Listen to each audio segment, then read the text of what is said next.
Hello and welcome to the Musical Instrument Investigator. We are on the website of Ingles and Hayday, internationally renowned auction house dealers, etc., etc. We are looking at their June 2021 auction catalogue, which has, I think, 194 lots. This is potentially one of the most kind of prestigious sales of the year. And there's also another sale coming up from Brompton's, which I think may be kind of the next in line to the throne potentially, or maybe some of the Teresio ones, but this one I think certainly is quite impressive. This auction is live on the 8th of June, so definitely worth looking at that. And so with us today we have our resident expert, or more expert than me anyway, Max with us. Hello. Hello, Max. Thanks a lot for joining us today. Glad to be here again. Yeah, we'll see what we can find. I think we've both had a quick look over this catalogue, and it's definitely, I mean, I don't think that other than another Ingles and Hayday auction, I think this has got to be probably the premier auction of the year, or at least one of them in terms of violins, etc. Yeah, absolutely. I think in a way they still operate as the music instruments how do you call it, department of Sotheby's. So they have quite a high standard for what kind of stuff they put on and how many auctions they put up every year. Yeah, exactly. Yeah, to a point, it almost seems like Teresio is really trying to follow their model to have a so-called, they call it fine auction. Yeah, I think Ingles and Hayday still, it's in conjunction with Sotheby's, isn't it? The sale, so there's still the connection. So the people from Ingles and Hayday were the experts at Sotheby's, and then they kind of, Sotheby's I think were kind of stopping focusing on that, so Ingles and Hayday went their kind of separate way. But just a quick comment, if you go there in person to attend one of the Ingles Hayday auction, I think it would still actually happen in Sotheby's. They would use the location and stuff. Probably even the same auctioneer that Sotheby's have, but I've never been there, so. Yeah, I think the link between the two is still very strong. So yeah, it's definitely kind of world renowned. So if you've watched our video about hunting for Viome violins, you'll see that we've covered a few of these in detail already, or the Viome, the Jean-Baptiste Viome violins, but now we're going to have a look at the rest of the catalogue. So I guess without further ado, we'll look at the first lot, and hopefully it says what the buyer's premium is, because I've completely forgotten what it is on this occasion. Max, do you remember what the buyer's premium is? I'm not sure, but let me take a look. Sorry, we like totally didn't do our homework, but yeah, we're just winging it on this one. Not to worry. Buyer's premium is 20% of the hammer price. Okay, yeah, 20%.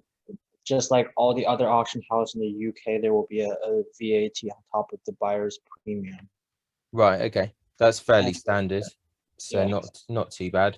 So I'll just say, as before, look at the websites if you're interested in kind of bidding in this auction. I'll put the link in the description. Have a look at all the stuff about registering and kind of all the different ways of bidding. They surely have lots of information more about this maker. You can request a condition report as well, sound sample, you know, they've got the whole shebang here really. So you know, if you have any other questions beyond that of what's provided in the photos, then I'm sure you can contact them for information. So lot one here, a violin by Charles Jean-Baptiste Colin Mazin the first, Paris 1904. It's labeled Exposition Univers Le Paris 1900 Grand Prix. Yeah, length of back 35.8. It's actually quite respectable for a French item. Any thoughts on this, our French expert Max? I'm no expert again, but I would say this is a very, very standard early Mazan, which would go for a significantly higher price outside of Europe or the UK. Personally, I don't think they're at the same quality as some of the. I used to think they're really top notch because all the shops that are trying to sell you one of these for $10,000 claim that these are some sort of French masterpiece. But compared to all the other French makers that go for a similar price, this is honestly quite standard, even similar to some of the mass-produced minor chord instrument, which, as we talked about earlier, the Karamazan workshop was literally making them later on in the 20th century. But these early ones are still quite nice. These were still considered personal works, just also very standard minor chord, which I guess this is Paris, but you know, a very similar style, French violin. Yeah. So yeah, we've seen quite a few of these. This one looks in very nice condition, 4,000 to 6,000. There's always going to be someone interested in it. So I think we can move on.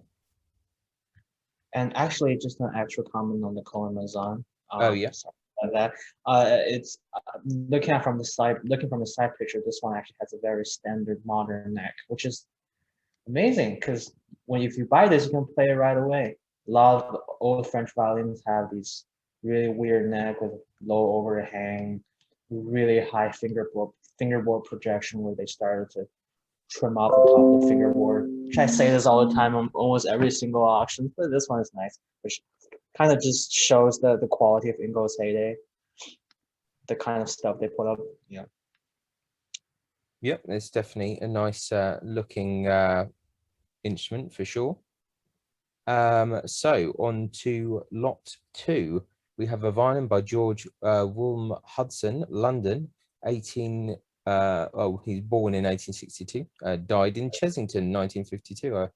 Yeah, I know Chessington quite well. So London, 1939. 5,000 to 7,000 is the estimate. It's quite a nice back. Any thoughts on this one, Max? This is beautifully made, but what really got my attention is the material of the purfling, which is quite unusual. I'm trying to figure out what that is because the black edge is very unusually thin, or the middle seems so. I don't know. I'm not knowledgeable enough on this subject. Any guess on what kind of wood you may be using for the purfling? Yeah, it's a good question. I'm not 100% sure either. But yeah, it's definitely quite an interesting one. Yeah, this is probably made in the standard internal mold with these locator pins that are nicely hidden. Workmanship is very good on this one.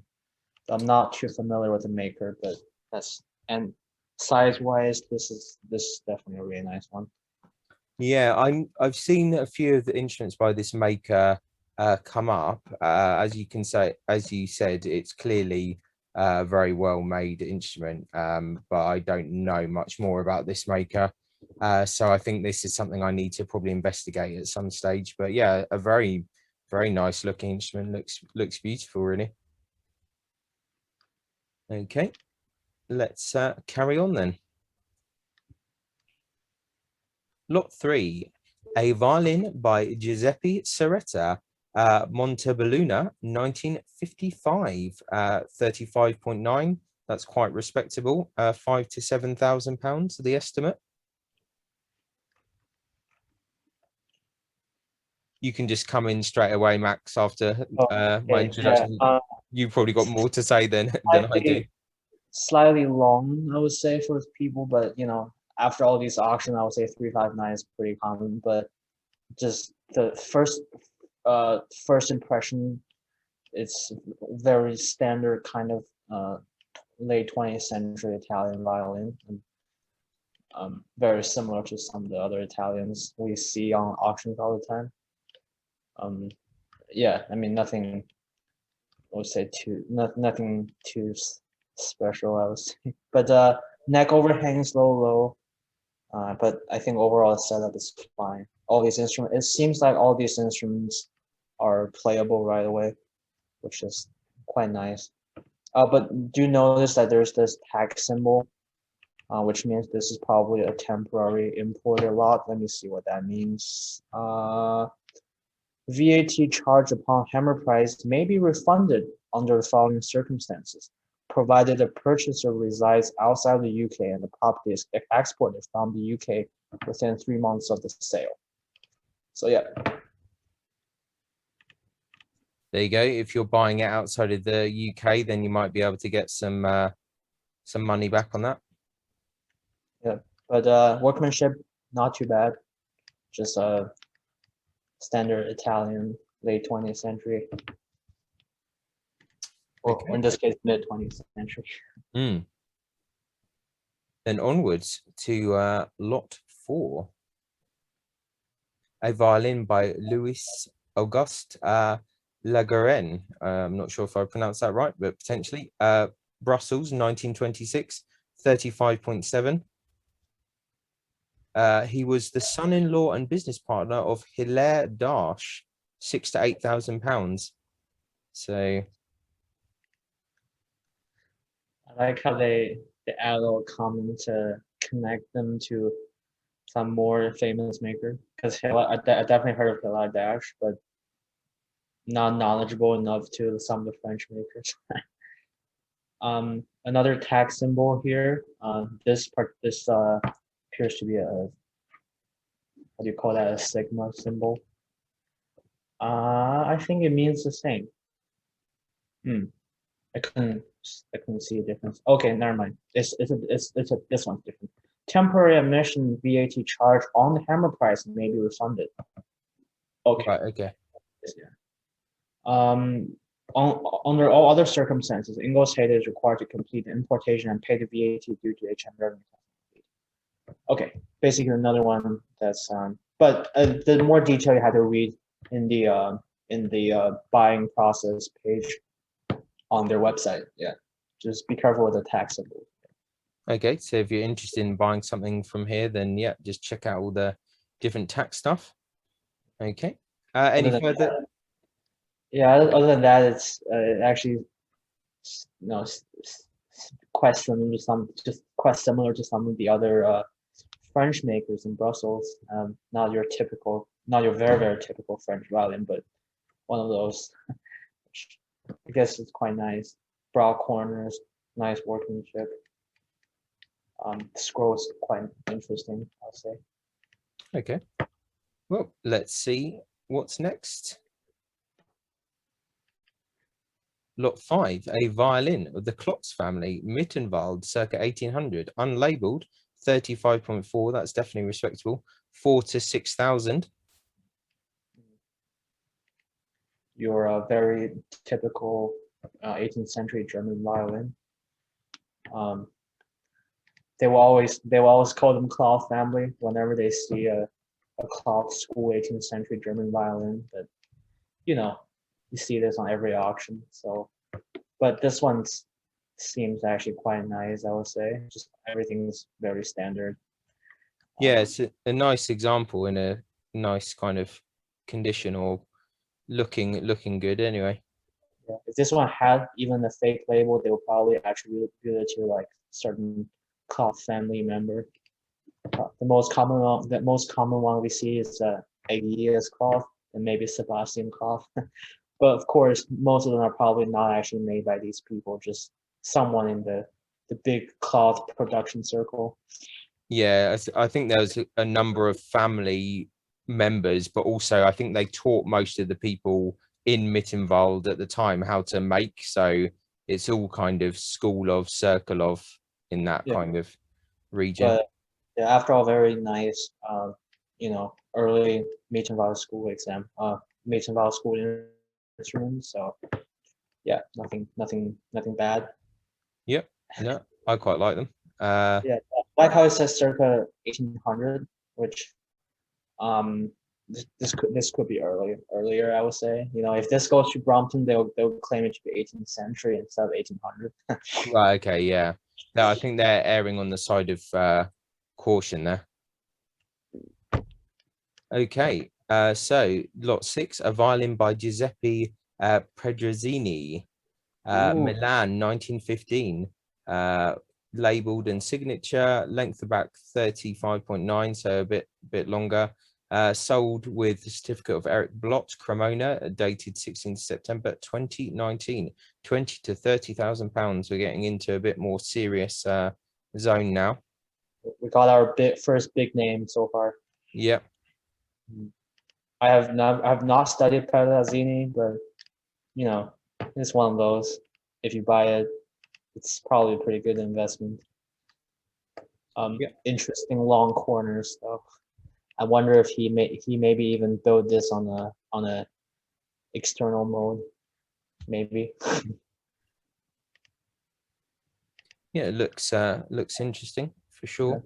Actually, I'm almost certain that this is built on an external mode, because if you look at the rib joints, they are incredibly sharp, which is then plus a long corner. These are indication of an external mode, which typically associated with the French, but looks like Italian makers also used them. That's what makes it hard to identify Italian sometimes, because they use all different kind of methods to build their stuff.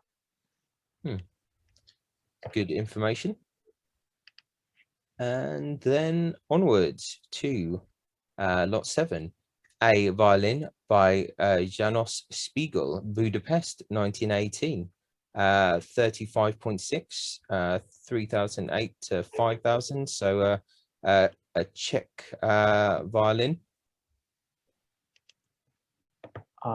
No, sorry. No, I'm going. Yeah. I'm mad. Sorry, Hungarian violin. Going absolutely mad there. So. I'm just gonna like speak my comments right away sometimes. So yeah, but anyway, I think there's some definitely amazing examples from the Budapest school. A lot of them are very underappreciated. But this one's certainly very nice. Yeah, nothing I would say too stylistic, because I never studied the maker, but yeah, definitely a nice one. Yeah, that's about, you know, all I have to say for most of the violin. A nice one, because they are definitely nice. You know, extra commons, the F holes are quite distinct, and definitely a Dejezu model. But I would say these are quite obvious. There's nothing problematic that at least I can see. Yeah. Okay. And then on to lot 8.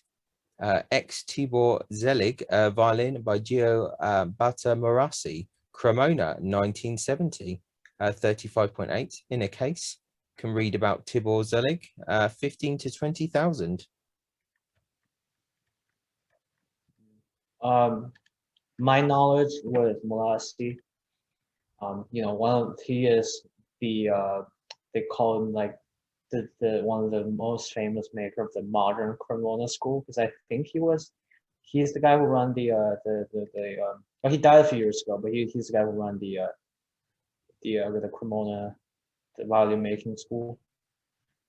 So I would say this could be a very good investment, because I'm almost certain for someone as influential as this guy, the value is going to go up. You know, right now it's just like what, 15,000, 20,000. I wouldn't say it's too bad.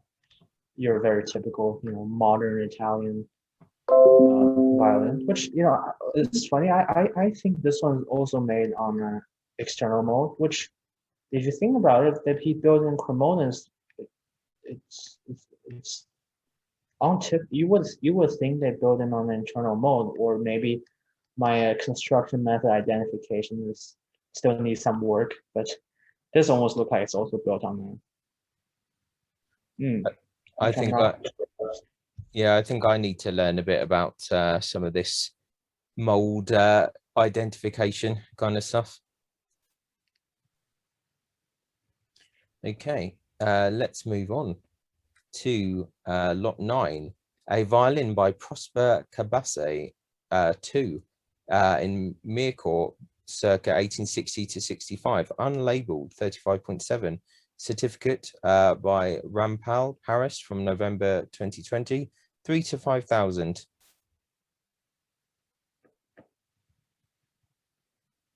Any comments? I mean, I don't really have that many comments. I know nothing about this maker, so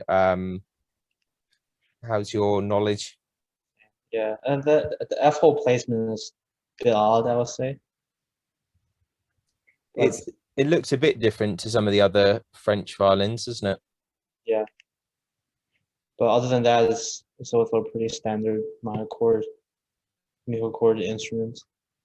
Oh, actually, the fingerboard projection, maybe a little high. Not too sure. It's one of those low overhang neck again, which quite common in these options. But most of these shouldn't have an issue. And a bit of that almost Violin like antique on the back, but nowhere near the same quality. I think aesthetically it's not really working for me, but I'm sure it's a lovely instrument. And onwards to lot 10, a violin by George Crask, Bury St Edmunds, circa 1885, sold by William E. Hill and Sons, 35.6. I find this maker actually extremely interesting in his kind of story, and I've held one of these violins before. I think they vary quite a lot in quality, and this must be one that was kind of either finished or sold by Hills after his death, because his whole workshop and everything in it was left to his friend, who then sold everything to Hill. But he is a fascinating maker, and he made, like, I think over 2,500 instruments during his lifetime entirely by himself, which is quite mad. I think he was a bit of a recluse at times. But I think in terms of kind of English instruments, I find this maker very interesting. Certainly one of the better one out of the 20,000. What's you said, 2,000 or 20,000? No, 2,500. But he Yeah. he had no assistance at all. He did everything by himself. So that's quite outstanding, really. 2,500. I mean, he lived quite a long life, but still. I mean, out of 2,500 instruments, this is definitely a nice one. This seems to be nice, really well cut F-hole. The scroll is very well made. And I say, now I understand why I see this name so often on auction. There are so many of them out there. Yeah. There are a crazy amount of them out there. Yeah. I mean, I think this one is definitely a nice looking instrument, but some of them surpass this. But then there are other ones which kind of are a bit more rough around the edges. But yeah, I think an interesting maker, very curious instruments. Okay, let's carry on to lot 11, another violin by Charles Jean-Baptiste Colin Mazin, the first, 1889, even older, 35.6, nice back. Actually, this I would take some of my comments on lot 1 back, because this is actually a very nicely finished instrument. Some of the hence the higher estimates, some of the better example of personal work of Colin Mazin Senior. You can see that it doesn't have as strong of a typical minor chord instrument look. This is I've actually seen an instrument like this from early Colin Mazin a lot more often, where you have these purflings much closer to the corners, and you have some nice natural varnish wear, which lovely instruments. Got all these typical black linings, golden varnish, just very typical work of Colin Mazin. Yep, I think it's a nice looking instrument. The estimate's not too crazy. Then onwards, a violin by Eugene Langone, Nantes, 1925. I know Nantes fairly well. Sold with a Rampol certificate from December 2020, £3,000 to £5,000. We're in the French zone again. To be fair, this is quite similar to the Colin Mazin we just saw. in terms of stuff. I mean, they're both French, lived around a similar time. In terms of style, um, workmanship, and so on, and not horribly long. No, within the realms of acceptability. I think we can probably move on. I think the other column is ours a bit nicer looking. Lot 13, a violin by Janos Toth, Budapest again, that we know is in Hungary. This time, get it right. Length of back 35.6, Latin inscription on the label translates loosely as, although I am new, I sing like an old Stradivarius. There we go.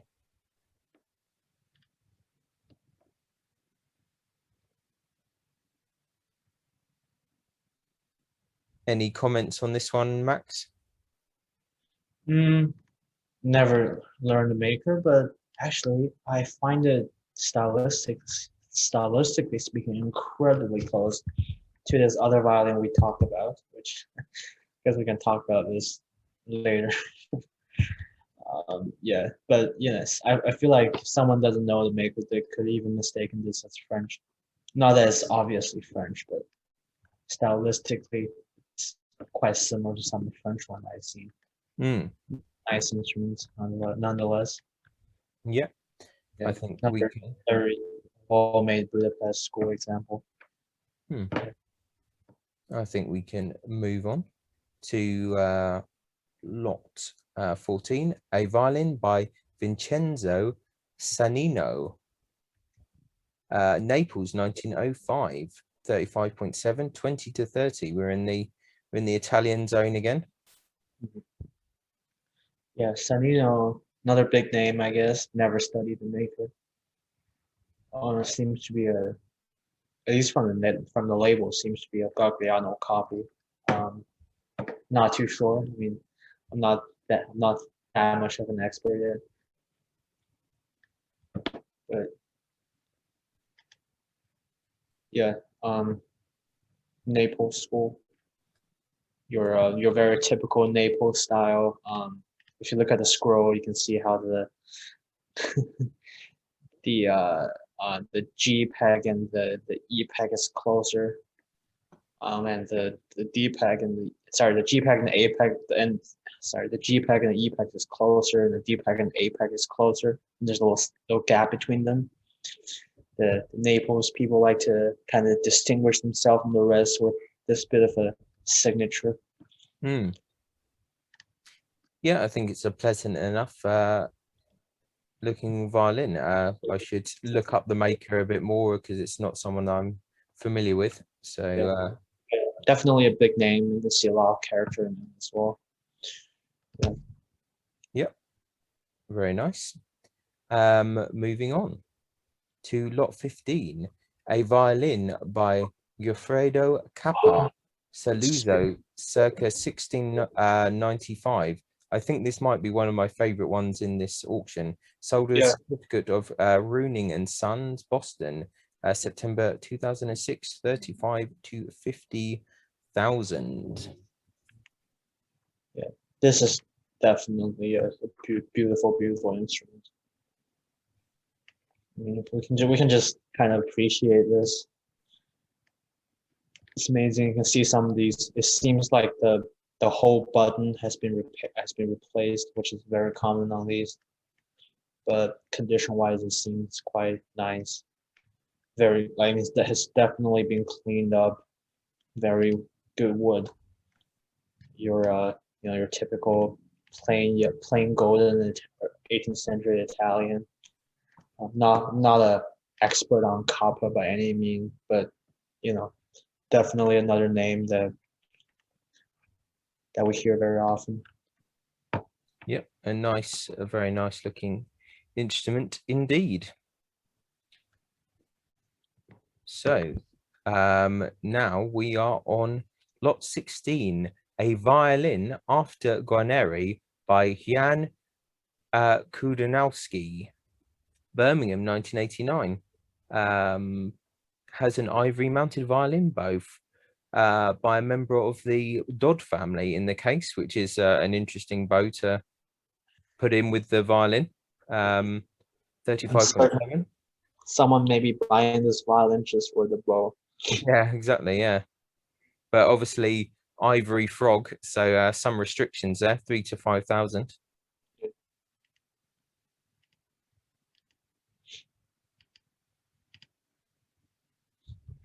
Do you have any knowledge on the maker since he... Not at all, I'm afraid. I'm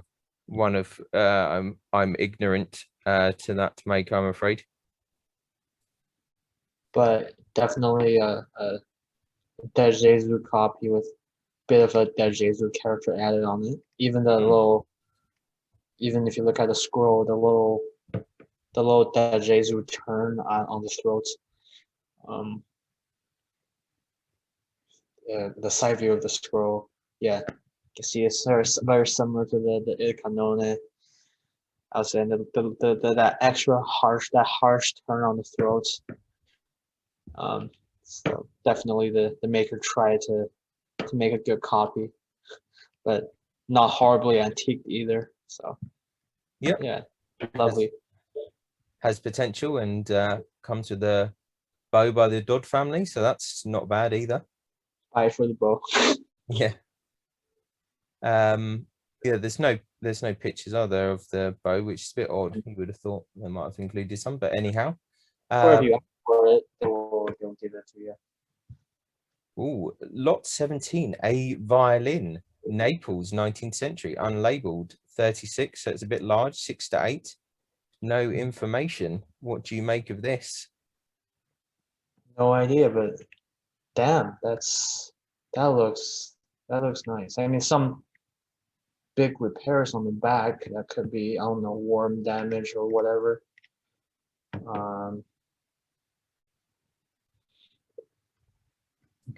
But yeah, it does look like those could be worm tracks that have been repaired. Obviously, we don't have the condition report, but we can get it easily enough. But it does look like it could be that. Yeah, a bit long as well, but stylistically, it's a very nice old Italian violin. It could even be older if you do a dendro on it, but I would definitely trust their judgment that is 19th century. Yeah. Yeah, you can see your typical Naples peg spacing on this as well. Yeah, it's I like it. It's got charm. That could be an interesting one. If I played, I think I'd want to play it and see. Do they have sound sample for everyone? I think so, potentially, yeah.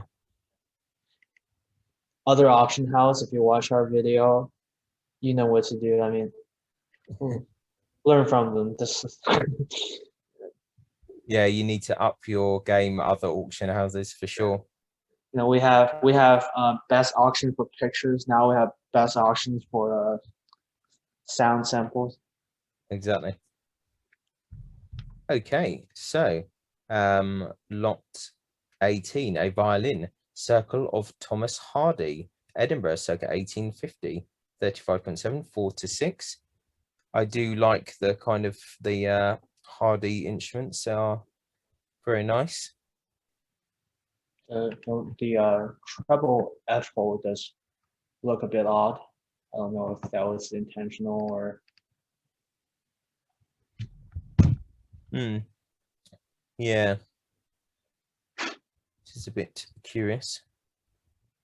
I think it's quite a good, obviously it's circle of, but I think this is probably quite a good price. Yeah.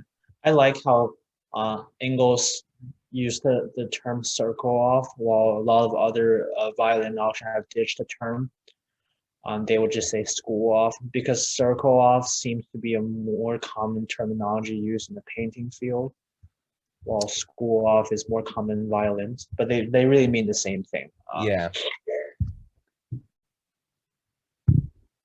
Yep, there's an interesting one.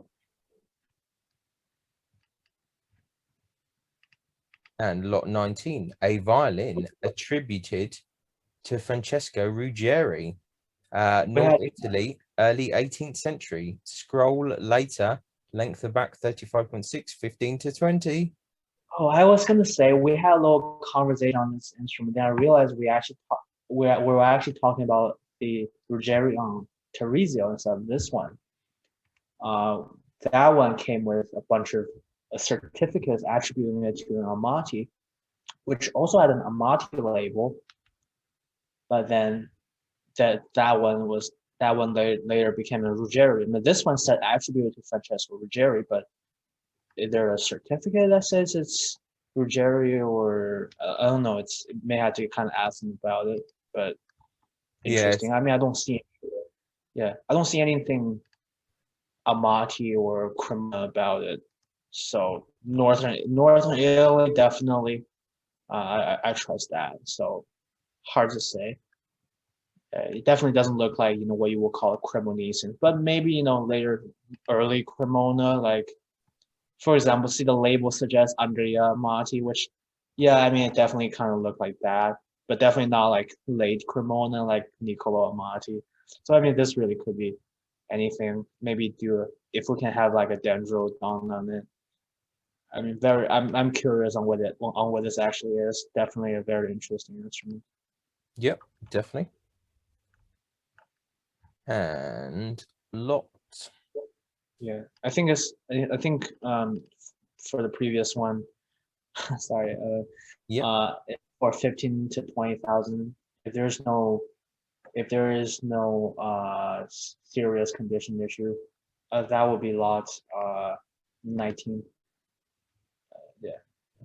Oh, sorry. Let me just see. I've lost I it. think if there's no serious condition issue, and if it can be later on attributed to a big name, this is definitely a very good investment. Yep, definitely has potential, this one. And then moving on to lot 20, a violin after Guarneri, but by Massimo Negroni, Cremona 2020, 35.5, sold with certificate of the maker. There's a lot of the Massimo Negroni instruments in all of the auction houses. There was one in the last Brompton sale. There's one currently in Teresio. There's now one at Ingles, and I wouldn't be surprised if we see another one appear in the new Brompton's catalogue, which is due to come out tomorrow. So I wonder if the maker is kind of just putting all of his instruments into auctions. Yeah, which is, I mean, that's definitely a pretty quick way to sell them. I mean, this is your very typical modern Cremona instruments. Interesting comment to be made is that it definitely has some personal character to it. The lower belt is huge. Some of these modern Cremonese violin, at least that's made in the standard. You can see from a lot of Korean or Chinese maker making this style, they make it very standard, like exactly following the mold. But it seems like the Italians like to kind of add their own character to it. Yep. So there's a potential there if someone's interested in a modern Italian instrument. Yeah. Very well set up as well. I think some of the instrument we just saw may have a bit of a high fingerboard projection, because if you look at this one, this is perfect. This is a perfect setup, and it almost seems like the fingerboard is a little too low. Well, this is probably the correct one. The other one may be a little too high. Okay. Yep. Good to look Actually, it's funny, since you see the certificate is dated on 19 January 2021. I would not be surprised if the maker himself consigned it to the auction. Yeah, I mean I'm kind of getting that impression that might be what's happening. Because like I said, every auction seems to have an instrument by this maker. Some of them not that long made. So I mean, probably because of COVID, a lot of things changed. I mean, 5,000 to 7,000 is definitely below what they would normally ask their customers for. yeah, I would have thought surely these should be 10 to 15 or something like that. Of course, you can't sell at that price on auctions for instruments like this. Yep. Okay. Now we are on 21, a violin by Marino Capiccioni, San Marino, 1927. 55.4, that's good, respectable. 25 to 35. Yeah, Capiccioni, huge name. Never studied him. It seems to me, I really just I haven't studied that many makers, but you know, you heard this name everywhere. Lovely, you know, modern Italian instruments. A lot of character to it. You know, I like these. I like these better than the modern Cremonese that we just saw. I think they're just too standard. They all have those crisp corners, light red varnish, but then you look at this one, you know, a lot of character. They really dig it. Um, yeah, I like these instruments. Nothing, you know, too astonishing that I want to talk about, but you know, nice investments. Yep. Uh, Interesting that So go for it. yeah, interesting that some you would think that the Italian instruments all have locator pins, but this one doesn't. Well, I mean, at this time they also build these violin in all different kind of ways. So yeah, but nicely made, very typical Italian, you know, the 20 or mid 20th century Italian. Yeah. Okay. And then to lot 22, a violin by Antonio Gragnani, Livorno, 1784, 35.3. That's a good length of back. Oh, 80 to 100,000. So we're really in the zone now. Yeah. Gragnani is it's also a name you hear very often. I would say never studied a maker either, but this is, you know, an 18th century Italian masterpiece in very good condition, I would say. But the scroll looks very interesting. I almost thought the image got squeezed sideways, but that's just how the scroll is made. Yeah, it does look like it's been kind of almost manipulated a bit, doesn't it? Yeah, but you know, for a lot of these early Italian, you would think they leave a lot of tool marks, but this one is actually very well refined. I mean, no wonder. But I never studied a maker, but he seems to be a someone who really focused on workmanship. So yeah, lovely. But you know, it's a bit on the pricey side. Not that it's overpriced. It's priced just right, I would Yeah. say. Yeah. Okay. So we move on. A violin, possibly by Henry Lockie Hill, London, circa 1810, 35.6, 5 to 8,000. Another good kind of English violin. So obviously the family relatives of the people that went on to found the Hill and Sons shop.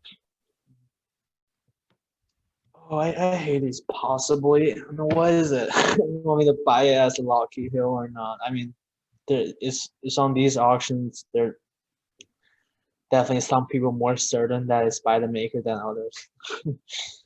If you're certain, you know, buy it as that.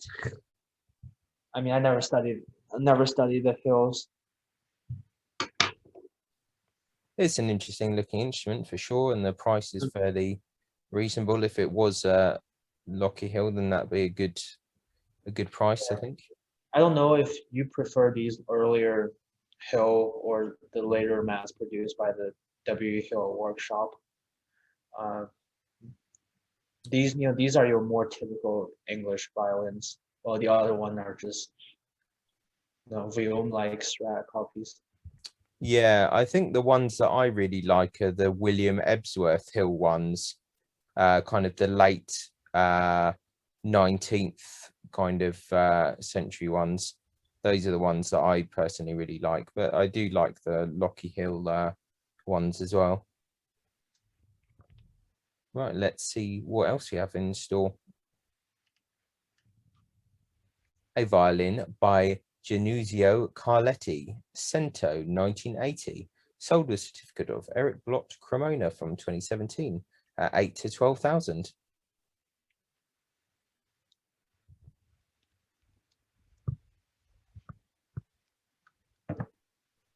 Never. In fact, I actually haven't heard the maker. But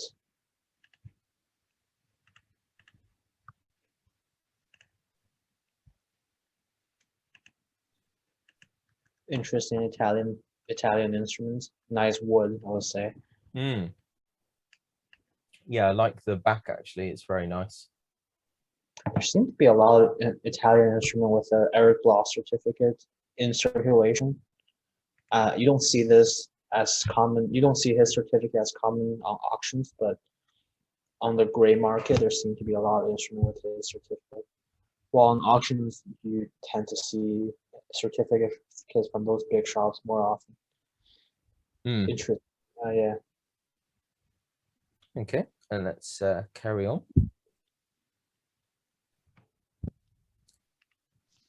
Right, Ex Aaron Rosand, violin by Enrico Rocca, Genoa, 1914. We got a Roca, guys. Say that again. We got a Roca. Yes. You know, one of the most famous. 35.6. It has a load of certificates as well, just looking at that.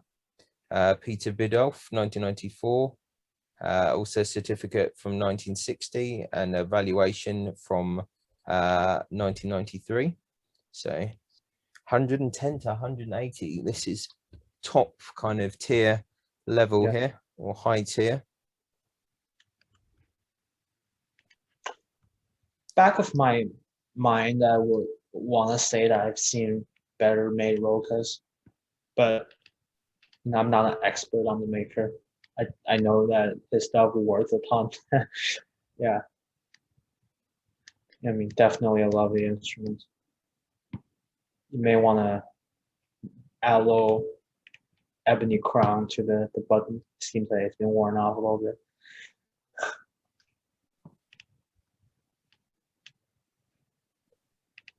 Yep. Okay.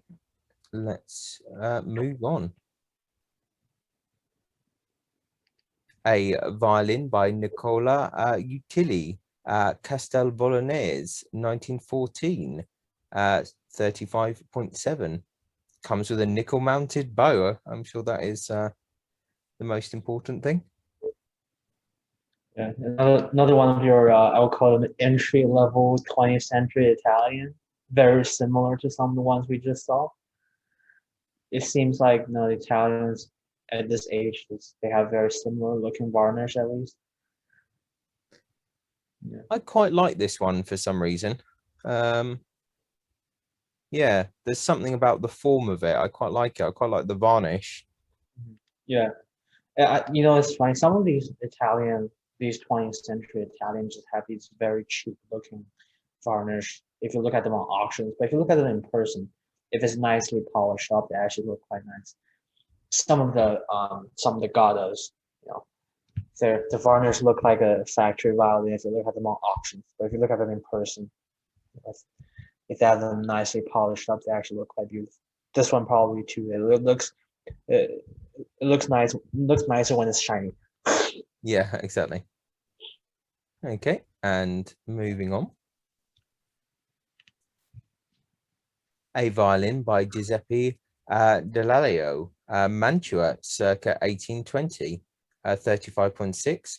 Sold with certificate of Reunion and Son, Boston, January 2020. So 20 to 30,000 pounds. Well, Mantua is a bit of your area of expertise now. Well, I've read a little bit up on it recently, and it seems that I don't think that Giuseppe Dall'Alio actually made that many instruments. He also didn't really live especially long, so that kind of makes sense. I'm not entirely sure how many instruments that he was meant to make, but I think potentially it could be less than 40 or so. I could be speaking complete rubbish there, but it could be less than 40. So there aren't that many of these around. He's one of, I mean, there weren't that many like makers, I don't think, in Mantua, or there hasn't been that many, and I think he was one of the kind of later ones. But Yeah, I think it's I quite like the look of it. The F holes I find always quite interesting on these ones. Yeah, I mean, this one, I was gonna say, I almost forgot. Yeah, this one seems to be like you said, seems to be a rare one then. But what I find very interesting is almost the Dajezu treatment of the corners and purfling, um, especially on the back, and also the scroll almost have that bit of a, that Dajezu roughness to it, and even the F holes actually look somewhat like Dajezu. You keep make us wonder if there's some sort of maybe studied Dajezus, because see, this is 1820, and given the lower estimate for a actually pretty big Italian name, there could be some condition issue. I see a little bit of like cheap graft on the scroll as well, but very well hidden. Yeah, I just think that of the mansion makers, I think this maker is usually a bit lower, but yeah, I think it's probably worth investigating the condition report. But also, yeah, he is a bit kind of later, I suppose, out of the kind of the main makers. But to be honest, I absolutely prefer these more rough instrument, more rougher early Italian than some of the well polished ones. Yeah, this, if I have the money, this will be the kind I go for. Yeah, definitely. No, I agree completely. No, it's a nice looking instrument. Okay, a violin by Carlo Antonio Testore, Milan, circa 1725, 35.8, sold with certificate of Kenneth Warren and Son, Chicago, 2008, 150,000. I know that we are both big fans of the Testore family in general. I'm literally smiling from the screen now. Every time I see a Tesla, I'm just happy. I'm happy. Yeah, I think I really love the scrolls. I think this is a beautiful instrument actually. Is it gonna rival your favorite? Is it still the Gragnani? I think this is very, very nice instrument for sure. A Yeah. bit grafting on the back as usual. The proportions are just actually, I think this is beautiful. I love the varnish color. I love this scroll. I like the kind of the wide turns. It's just something about it that I really, really love. This is your typical CA Tesla scroll that a lot of modern makers will copy. But I mean, we know that my favorite is actually Carlo Giuseppe, but Carlo Antonio does go for a little higher. It's very, very nice. And I mean, sorry, I kept like going back while you already went to another one, but I gotta say, these testoler corners are some very distinct features of them, and these are older than your Dajezus, but they exhibit some characters that Jesus would pick up, but there isn't that many documented connections between the two. Yeah, and your early Milan school, which is another very interesting subject, if you want to look further into. Yeah, definitely. Yeah, a lovely looking instrument, that one. we've already talked about this one. Yes, we talked about this one. The decorated violin by Jean-Baptiste Villaume. So we just quickly look at the pictures. So a very nice example. I guess probably one of the top lots in the auction, if not the top lot. So yeah, 35.7. It's actually fairly okay size-wise as well. For the price, it's estimated just at a normal viewing price. Well, this is actually a historically significant one, and consider it's actually played by Isaac Stern. I would not be surprised if this go way beyond the estimate. Yeah, I would definitely like to see what the sales prices are for all of these. Actually, definitely like to see that. Let's move on because we have covered this before in detail. Watch the Violin video if you want to know more. We're into bows, so we can probably go through these quite quickly. Silver mounted violin bow by Francois Lot. So I've just been looking at some French auctions and I've seen literally about 200 Francois Lot bows today actually. So I think I've seen enough of them, but they are nice nice bows. It's a little bit on the heavier side, but yeah. Any comments, Max, or should we just I know nothing about bows. If I have anything to say, I'll just interrupt you if that's fine. Yep. So it's got an ivory faceplate, so that might make it a little bit difficult in regards to import export, as they say there. So watch out for that. Although it's not horrible to suggest potentially changing that for something like a mammoth bone plate or something like that might be better for ease of travel. But I'm sure that's a bit sacrilegious to mention that. But that's might be a good idea. Oh, and we've disappeared. A gold-mounted violin bow by Hermann Richard Frechner, Mark Newkirk, about 900. So the Frechner dynasty, quite popular. 56 grams. That's a kind of pretty good weight there. This one also has an ivory faceplate, so could have watch out for that. I think with this faceplate, I think you're probably all right because there's some kind of regulations where if an instrument or bow has under a certain percentage of it, then you're kind of should be okay. But it can be if a customs person wants to be difficult with you, then it's always can be an issue. So I think if I actually like this how do you pronounce it? Oh, Frechner. Questioner. Yeah, I mean, very big name because they made a lot of bows. But if you want to buy a modern bow made in this standard, you will have to pay a lot more than that. So I would say if this bow feels right, and it even has these nice gold fittings, which will be considered like an extra option for a lot of bow makers today. So definitely look out for these kind of bows. But I think that the bow set has been worn down a little bit. I don't know how much that will affect the value.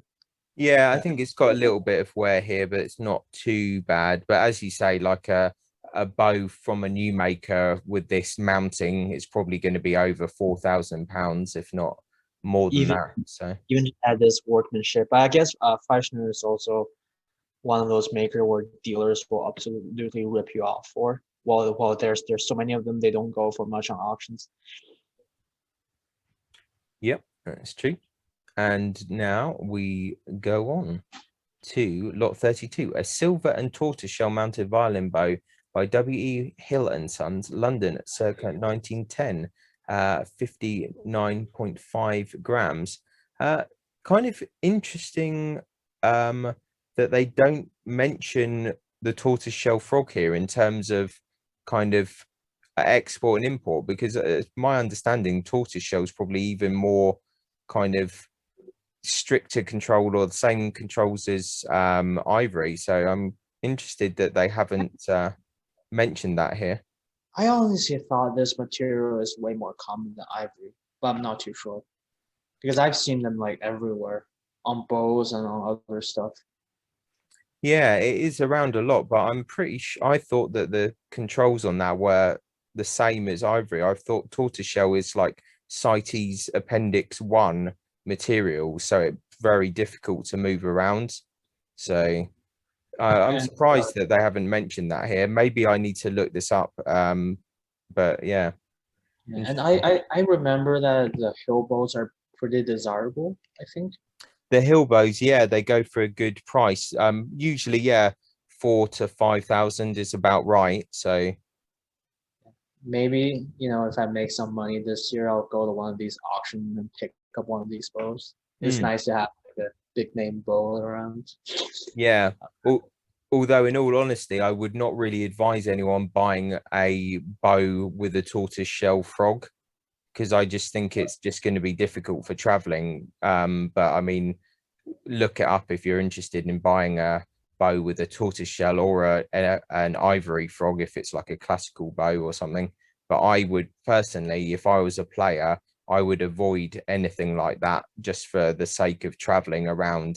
You want as if you're going to a performance abroad, you don't want any grief in customs from someone trying to seize your bow because it has kind of material which needs an import license or is completely illegal to import in some cases to some countries. So I would just err on the side of caution on instruments or bows which contain ivory or tortoiseshell in fairly substantial amounts. That's my thoughts. We got another hill bow. This one is estimated a little higher, which not hard to see why. But yeah, it's the Hill Fleur de Lis ones. You do see a few of them, gold mounted. This one mentions the tortoiseshell frog, which is subject to restrictions regarding import or export. Yeah, maybe they just forgot to, unless they're trying to say that the other one is imitation tortoiseshell. But I'm pretty sure that tortoiseshell is even more controlled than ivory for some reason. And I really think that a tortoiseshell frog is a red flag in traveling. I just think it's a bad idea. But anyway, I'll let people look at that themselves. But 1969, it's a later hill bow anyway. But yeah, it's a nice enough looking one. But this one probably the frog looks more like just ebony. I probably will grab less attention. Or maybe this is how the real tortoiseshell actually look like. Well, the other one looked quite transparent, which was a bit odd. You could almost see where it'd been haired. So I was kind of wondering what was going on there. But this one looks too dark in a way. So it's a bit I'm a bit confused by what's happened there. And you know what? Another really interesting thing is how they know exactly that this bow was made in 1969. Maybe there's like a serial number on it or a year number on it, because they must have like matched it with the Hill catalog or something. Yeah, there's usually some. I don't know enough about it, but there are some kind of stamps or kind of number or letters or something which kind of show that a frog belongs to a stick, and they might also have some kind of other information. But I also presume maybe someone has the original receipts for this, or it's they know who actually made it or the stamp or something. So I think because of the details that Hills had in their kind of like their records, I think it's usually you can usually date these things fairly easily, fairly accurately anyway. Let's go on to Lot 34, another hill bow, silver mounted, 1953, 62 grams. Say that again? I would say these hill bows just keep coming. There are so many hill bows in the UK, like it's quite crazy. They sold lots of them, and they had different grades as well. This is a lower grade one, as you can see from the estimate. They had different grades, and I think sometimes people would buy them maybe as gifts. Like they were probably expensive, even the lower ones at the time, but they would have been less than obviously buying a new violin. So maybe people would have treated themselves to a nice hill bow or a lower bow. So it's actually, there are a lot of hill bows around. And also with the new hills starting up again in North London, then there's going to be more hill bows around, newer hill bows. So the legacy will continue. Are they making bows though? Yeah, they're making bows and instruments as far as I'm aware. Yeah. They have a couple of I forget the names, but some really respected English bow makers making them. So it's it carries on the tradition, I suppose, of really fine bow makers. Let's carry on. Okay, a silver mounted violin bow by Tim Baker. So Tim Baker actually was the last Hill bow maker from the original shop. So he was the last person to be working for Hill as a bow maker. London 2009. I think the Tim Baker bows are really, really good. really excellent. You know, the same quality as like the Hill Bows, obviously like a bit newer. He's still making at the moment. Yeah, I think the Baker bows are equally as good. If you're looking to buy a new bow, something similar to a Hill, you know, you could do worse than kind of trying to get someone on trial from Tim Baker. Is he still alive? Yeah, he's still alive. Yeah, as I said, he's an active member of the British Violin Makers Association. He's there usually at the open days, and yeah, he's still making and yeah, active. Yeah.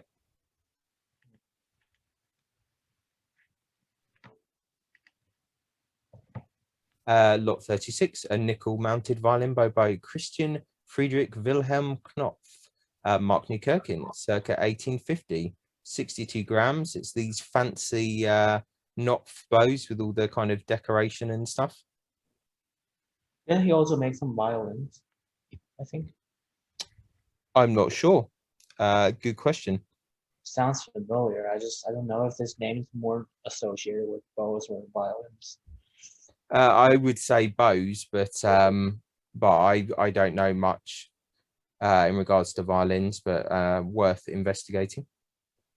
I'm sure if anyone watches this video at some stage, they can correct us.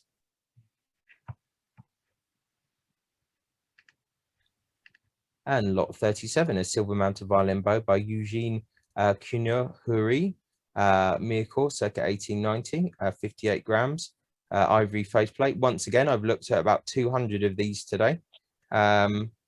This is obviously a nice example, but I've seen a lot of these today. So I'll probably move swiftly on. Okay, lot 38, ex Averna Rosand, a silver mounted violin bow by Eugene Sartori, Paris, circa 1910, round stick, 61 grams, William Moning and Son certificate. These are very fine maker, as you can see from the price, 15 to 20. So nice, nice bows. Any comments, Max? Well, I gotta say we're in the big name range, but I don't I don't know anything about bows, but I definitely know Satori because everyone knows. Yeah. Investment level bows, I guess. Yeah, these are nice, nice bows. Okay, lot 39, ex Tibor Zelig, a silver mounted violin bow by Sartori again, 1930, 60 grams. So another nice looking bow. I actually prefer this one to the previous one, aesthetic wise anyway, and it's a little bit lighter, I think. So carry on.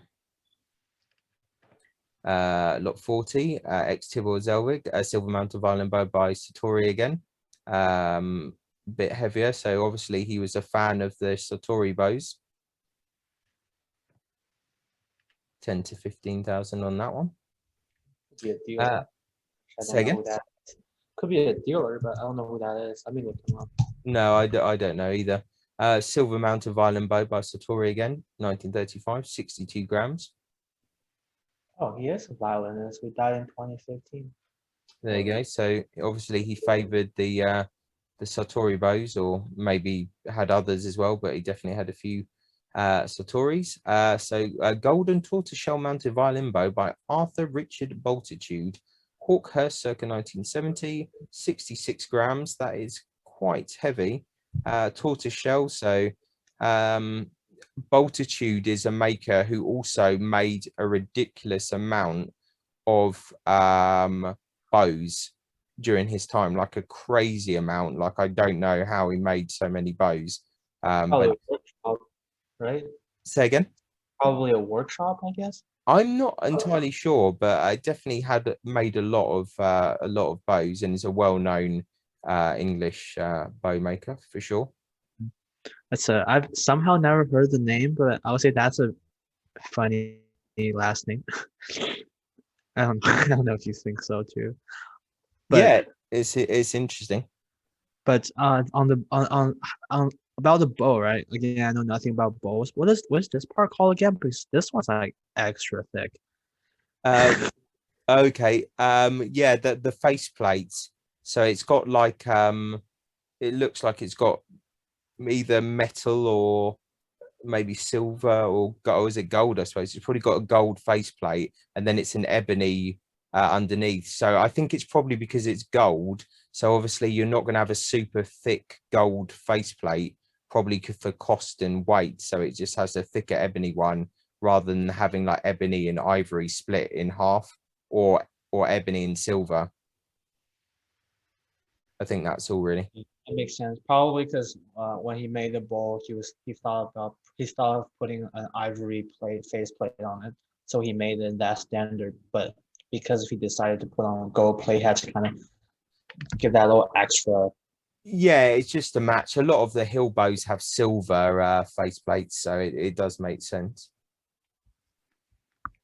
Then 43, silver mounted violin bow by Hill and Sons. This is another kind of lower one, 61 grams. I like the look of these, and these are good players bows as well. Definitely good for kind of higher level kind of players, or kind of students and kind of orchestral players. So I'm definitely putting these 1500 hill blows on my shopping list now. I mean, they seem like a good deal. I don't know exactly how good they are, but yeah, definitely. I think the thing with the hill bows are they're known for being consistent. You know, they're consistently good quality. They're well made. They're reliable. You know, they're just a good reliable bow. Maybe some people favor a bow with a bit more flair, but I think the hill bows are they're just reliable. You know, I think that's the thing. And then we're on to 44. Silver mounted violin bow by Joseph Arthur Vigneron, Paris, 1890. Vigneron, another very good bow maker. 59 grams, ivory faceplate, 7 to 10. So it's a slightly higher level. Move on. Saw a few of those today, but not too many. Silver mounted violin bow by Emil Auguste Ushar, Paris, circa 1935, 61 grams, certificate, a Raffin one. Another really fine French maker, 8 to 12,000. I've once again seen quite a few of these today, but this is definitely a nice example.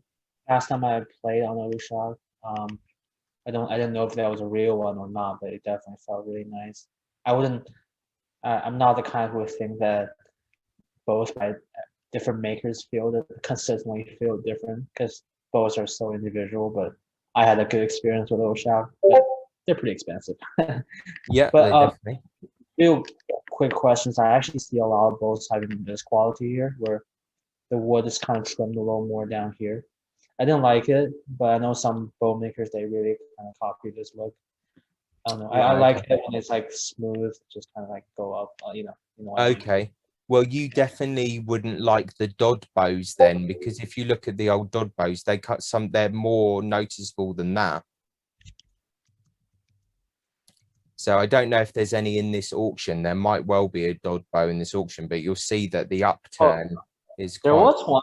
There was one, but it was Oh yeah, stolen. exactly. Yeah, it was with the violin, so he didn't see it. But I think there's quite a few more bows after this lot, but later on in the auction, so we might well see some again.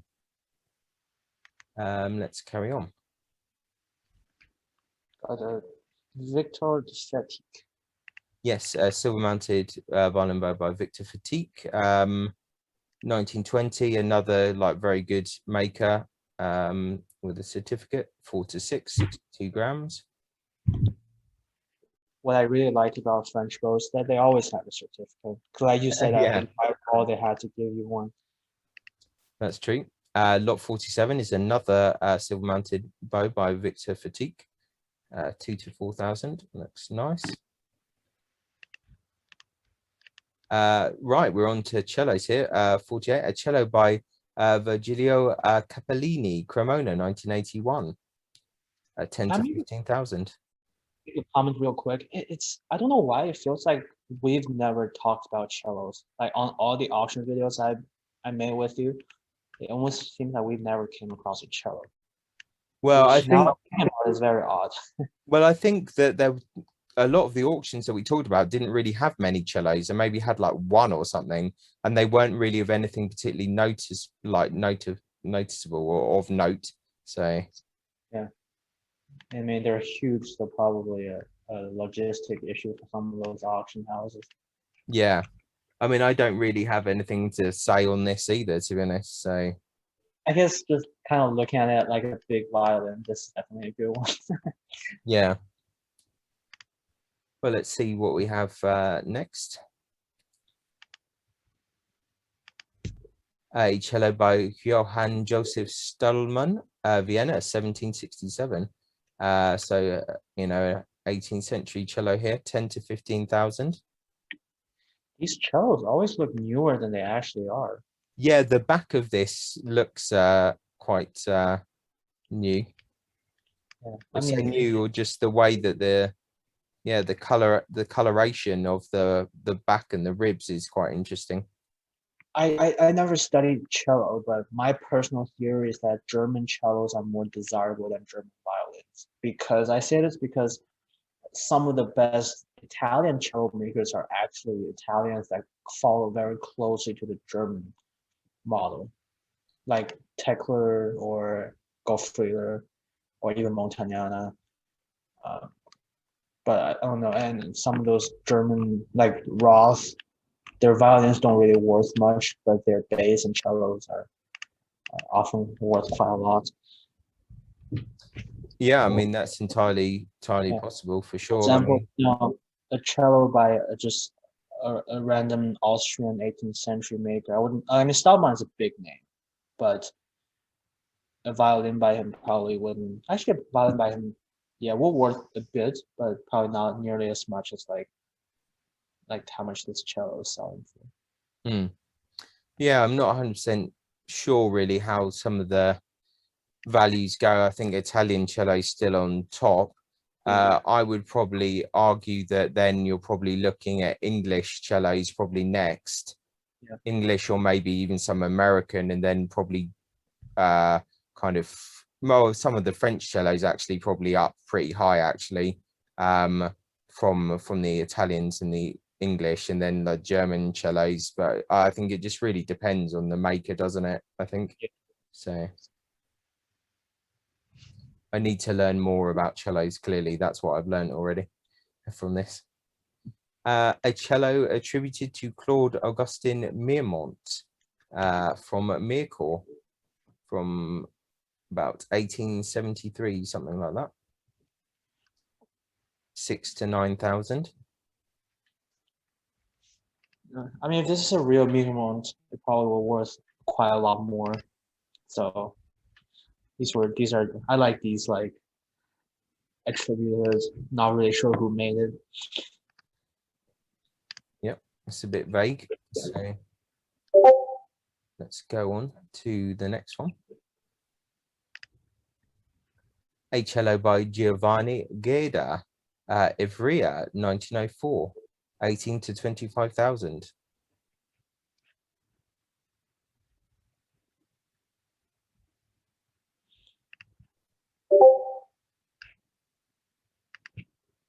Any thoughts on this? Not at all. Still got those Italian varnish we talked about. I don't know anything about the dimension of a cello, if which one's big, which one's small, how the setup is done. Both of us are just like so I don't know what the word is, but like we don't know much about cellos. Yeah, I think that's true. Let's these all look pretty beautiful. So true. Well, 52, a cello circa 1900, unlabeled, 3 to 5,000. This is interesting because Ingles don't usually have things which are so vague, but this is pretty vague. Nice bird's eye. The Brompton wheel, a cello. Yeah. Hey, what did you buy? A cello. I like the bird's eye kind of sides. I think they're bird's eye. I can't quite see actually. Maybe I'm blind. But yeah, it looks interesting. Not too unreasonable price wise. So that's about all I can say. Let's see what's next. A cello attributed to Carlo Carletti, 20th century, 5 to 7. Well, that's a funny looking F-holes. Let's go on that. Good scroll. Yeah, slightly curious. Well, let's see what else we have in store. I really wonder how much would it cost to like ship one of these to America. I think quite a lot. I think possibly cheaper to get a ticket in some cases. Yeah. A cello, lot 54, cello by Charles Georges Bruguière, Paris, 1904, and 2 cello bows in the case with it. Bargain, 12 to 18,000. Gotta, if you're interested in this cello, ask them what the bows are. Sometimes I know people that just they pick up some good bows with the intention of buying instruments. So, this is the nice French cello you were talking about, I guess. Yeah, this is an interesting one. So let's carry on. 55, a cello by Goldbrand Enger, Copenhagen. Interesting. Don't see many of these. 1866, 2 cello bows in the case, 7 to 10. I'll give you 2 bows for free. Each probably worth 2,000. See, these are killer deals. Well, I think from my experience, I mean, I don't know what it's like in this auction, but when the bows are usually included with the instrument, it's not a good sign. Although with the violin, a bow from the Dodd family, that's kind of interesting. You would have thought that would have some value unless it's in a terrible state. It could be when they shipped the whole thing over, they didn't tell them to consign the bow as well. But I would assume Ingles at least will ask them if they want to consign the bow. I don't know what they Yeah, would say.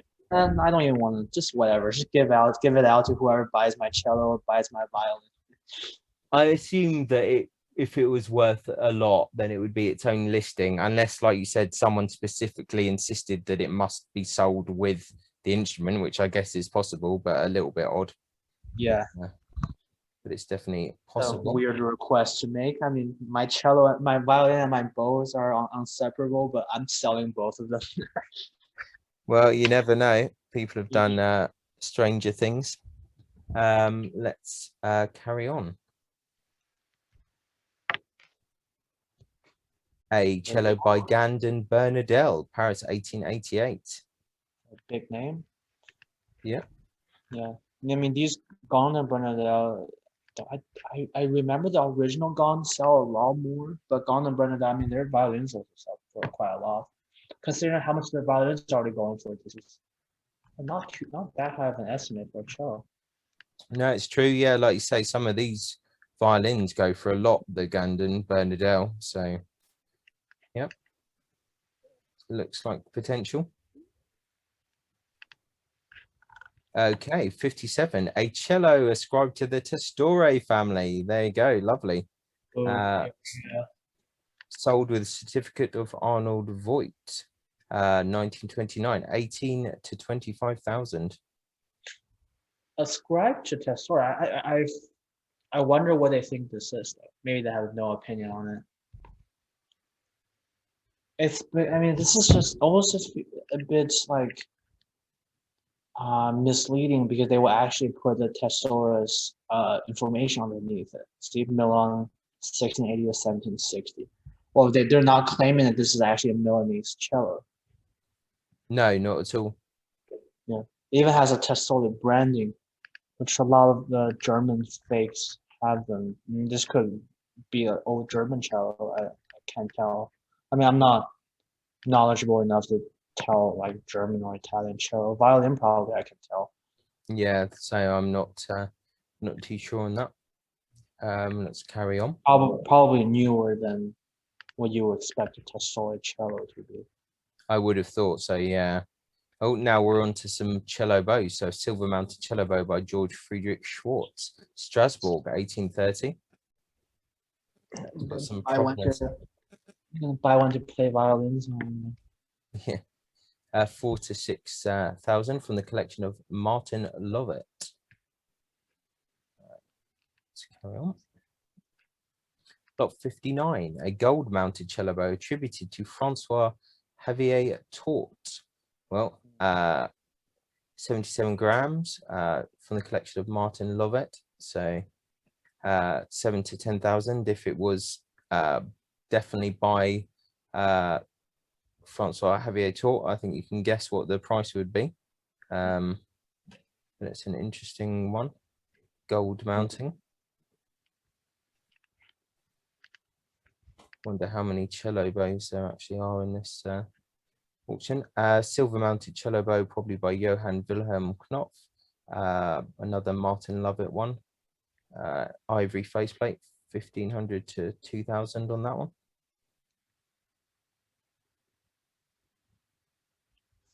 Uh, 61, a silver mounted cello bow by Richard Gronka. Bubenruth, circa 1965, sold with a receipt from Alfred Leik, Berlin, from 1971, 1,500 to 2,500. I mean, as a professional cellist, I'm not surprised that there's so many bows for sale after his death. I wonder if there's some. I don't see any cello consigned by him. I didn't remember seeing anything mentioned, but don't forget that I think there might be another set of cellos later on. I think this auction's kind of split in two. Yeah. So, let's see.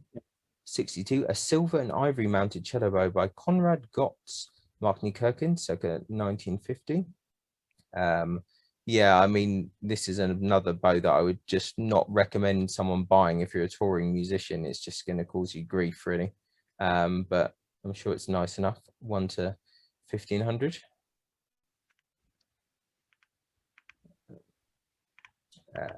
Another Martin Lover one, a silver mounted cello bow for George Adolphe Chanot, German, circa 1900, 75 grams, 1,000 to 1,500. I like how they can tell that it's a German bow made for the French workshop. Yeah, I guess if you're trained in bows, you can definitely tell, which I'm definitely not. Yeah, just like the experts in the violins, there's the experts in the bows as well, for sure. So, a gold and tortoiseshell mounted cello bow by Arthur Richard Bultitude, 1972. Sold with a receipt from the maker. Tortoiseshell frog, 2.5 to 3.5. So that's quite a fancy one. Okay, another Martin Lovett collection, a gold mounted cello bow by Arthur Richard Bultitude again, 1977. 1,800 to 2,500. I prefer this one. It's a little less extreme.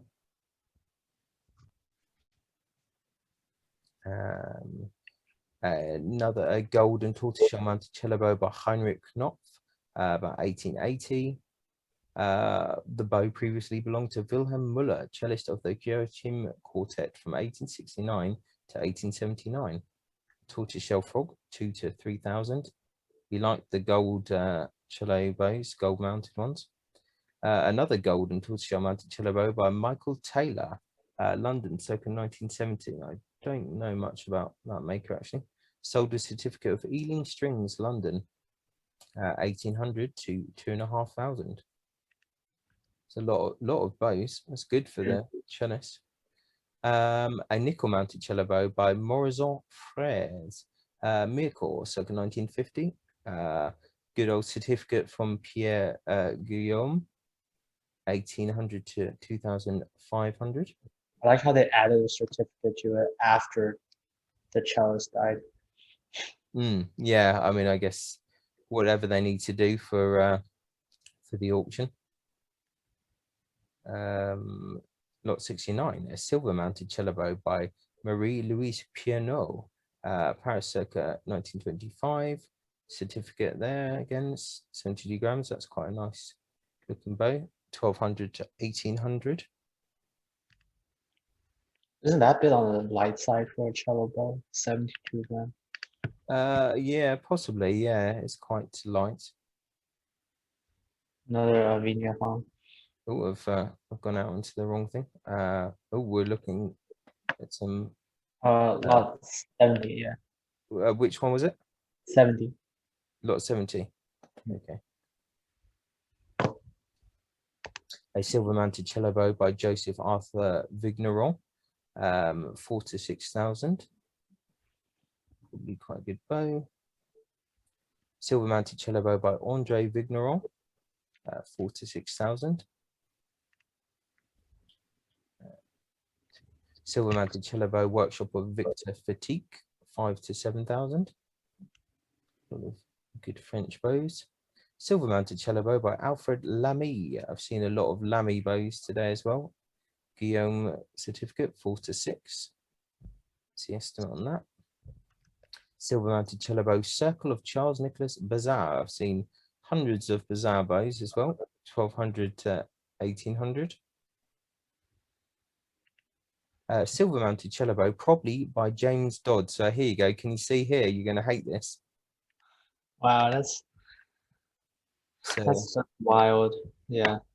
So 15 to 2,500. So the violin bows have the same kind of upturn. So it's a kind of Dodd trait.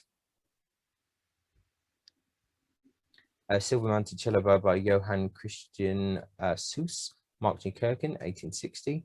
Sold with certificate of Jacques Poulot, Dijon, 2015. 1,200 to 1,800. A silver-mounted cello bow by Thomas Tubbs, also in that kind of upturn.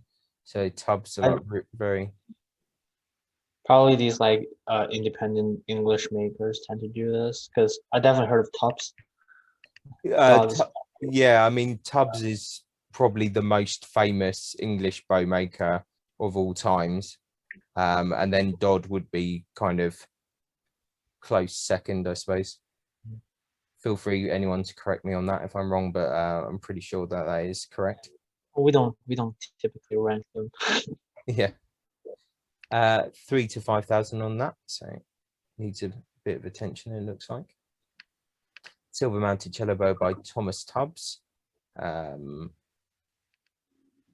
London circa 1850, 1,500 to 2,500.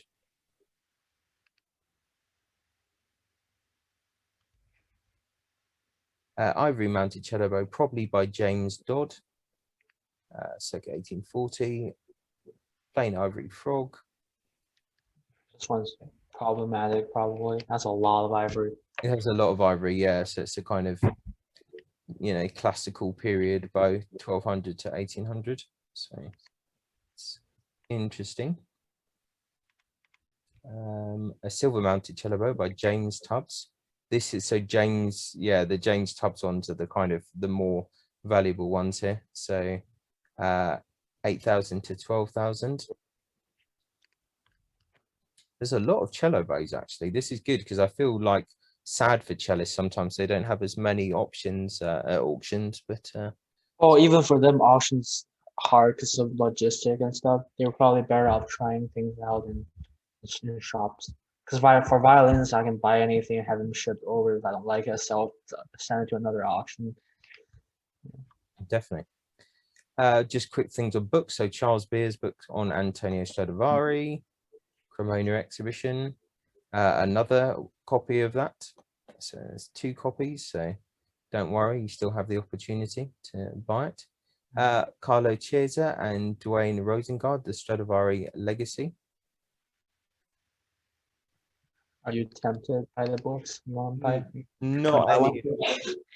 Yeah, not any of these so far. Laurent Grillet, Ancestors of the Violin and the Violoncello, 80 to 100. Yeah, not so much. There are a few books I really want, but not these ones. Friedel Hammer, Meisterwerke Deutsche Geigenbaukunst. Probably pronouncing that horribly. I think it means like the masterwork of German violin making art. Yeah, I think that's about right. And then now you've got the ones on the Italian makers there. It's just so expensive for me. I'd rather buy an actual instrument, I think.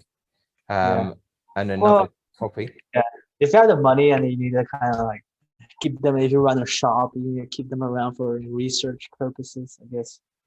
I Would be mean, nice. I And had. Oh yeah, definitely. I mean, like the library at Ingles is pretty mad. I Ingles and really Hayden. think they should digitize these books because these books are no longer printing, probably because of copyright and stuff.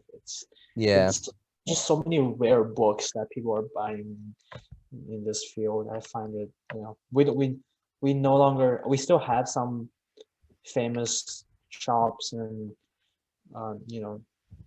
expert that are still writing books, but these classic Hill books or Hammer books are very desirable.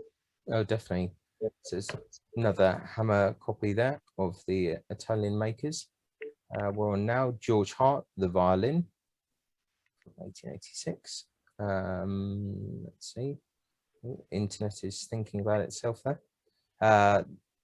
Hill book series, so violin makers of the Gragnani family. That would probably be a good book if I had the money. Hill book again on Antoine Stradivarius. Willibald Leo Freiherrn von Lutendorf, De Geigen und Lautenmarker. So that would be interesting for the violin and lute makers out there. Antoine Vidal, the instruments and bows. Two violin books, one on Viome. There you go. That's for you, and Magini as well. That's what you want, that Viome book. A lot of money for books, though. That is true. 4 centuries of violin making. Sotheby's. Interesting. I gotta say, I remember this one still for sale in a lot of places. This is a pretty desirable book than the Gragnani book, the Hill Gragnani book we just saw is also a really desirable one. That's curious. Okay, a signed photo of Ida Hendel. We know who that is. I'm not sure. Signed photograph of Bronislaw Huberman. Don't really know who that is either. Yeah, I mean, I'm quite ignorant to some of these things. Signed photograph of Nathan Milstein. I heard of this guy. A signed photograph of Isaac Stern. There you go. Oh, definitely heard of this guy. A signed photograph of Ruggiero Ricci. Okay, I've heard of this guy as well. Signed photograph of Joseph Suk. Haven't heard of this guy yet. Huh, it's a letter as well. A Sent violin case by W.E. Hill and Sons. Nice, yeah. Here we go. I like these cases. Well, I wouldn't buy one because unless you have a Stradivari to put in as like a presenting case, Yeah. you'd be insane to like travel around with these cases. Oh yeah, exactly. A violin scroll, probably by Carlo Ferdinando Landolfi. There you go. You might be able to just afford that. Build your own Landolfi, buy a scroll, and buy a front, and buy a back. Yeah, exactly. Just get it like bit by bit, and you'll be okay. Let's see what's going on. So, oh, a tin of frog and adjusters. So nothing. That's for you. Yeah, exactly. That's what I need. A box of scrolls, no picture. Interesting. And buy some to practice antiquing. Oh, and then we're into the bows again. So,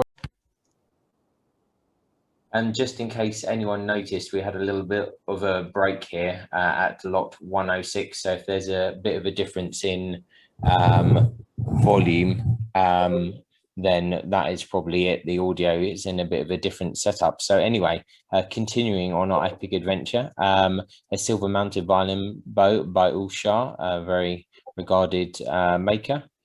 Certificate of Pierre Guillaume, 62 grams, 1500 to 2000 is the estimate. 1925, miracle. Lot 107, a silver mounted violin bow, probably by Morison, circa 1945, 62.5 grams, 1200 to 1800. Max, do stop me if you want to say anything about any of these wonderful bows. Will do. Lot 108, a silver mounted picture violin bow for J.B. Guillaume, probably by Charles Pacat, Paris, circa 1865 to 70. So this is one of those ones with the pearl eye with the lens where you can see a revealing, well, not a revealing, revealing a portrait of Jean-Baptiste Vuillaume. I think a revealing portrait of him would be potentially more interesting. 58 grams, similar bows featured in Paul Chard's book, the bow makers of the Picat family. There you go, 16 to 20,000. So that's a bit more in the zone there, in the expensive zone. What have we got next? Lot 109, a silver mounted violin bow by Joseph Alfred Lamy, circa 1895, 60 grams. Certificate from Cabinet de Archetier, Paris, 7 to 10,000. Unfortunately, again, I've just been basically looking at hundreds and hundreds of bows and violins on the Vichy French auctions, and my brain is just like absolutely scrambled when it comes to French bows and instruments. But we'll carry on. Lot 110, a silver mounted violin bow by Joseph Alfred Lamy, Paris, circa 1910. 59.5 grams, 2.5 to 3.5 thousand. I feel bad that we're like speed running this through now on bows, but Yeah. lot 111, a nickel mounted violin bow, workshop of Francois Picat, circa 1850. Does look there's a repair to the head or something, because that little varnish difference. Because probably something's probably wrong with this one, because hence the low estimate. Yeah, there's something funny going on here, isn't there? It's a bit interesting. Later, Frog. Be interesting to get the condition report for that. Another one with a letter, not a certificate, a letter. 3 to 5,000 there. And a silver mounted violin bow, probably by Jerome Thimbleville Lamy. Yeah. Say that again. That's just JTL. Yeah, just the normal JTL ones. Miracle circa 1920, 56.5 grams. Ivory faceplate on that, 1200 to 1600.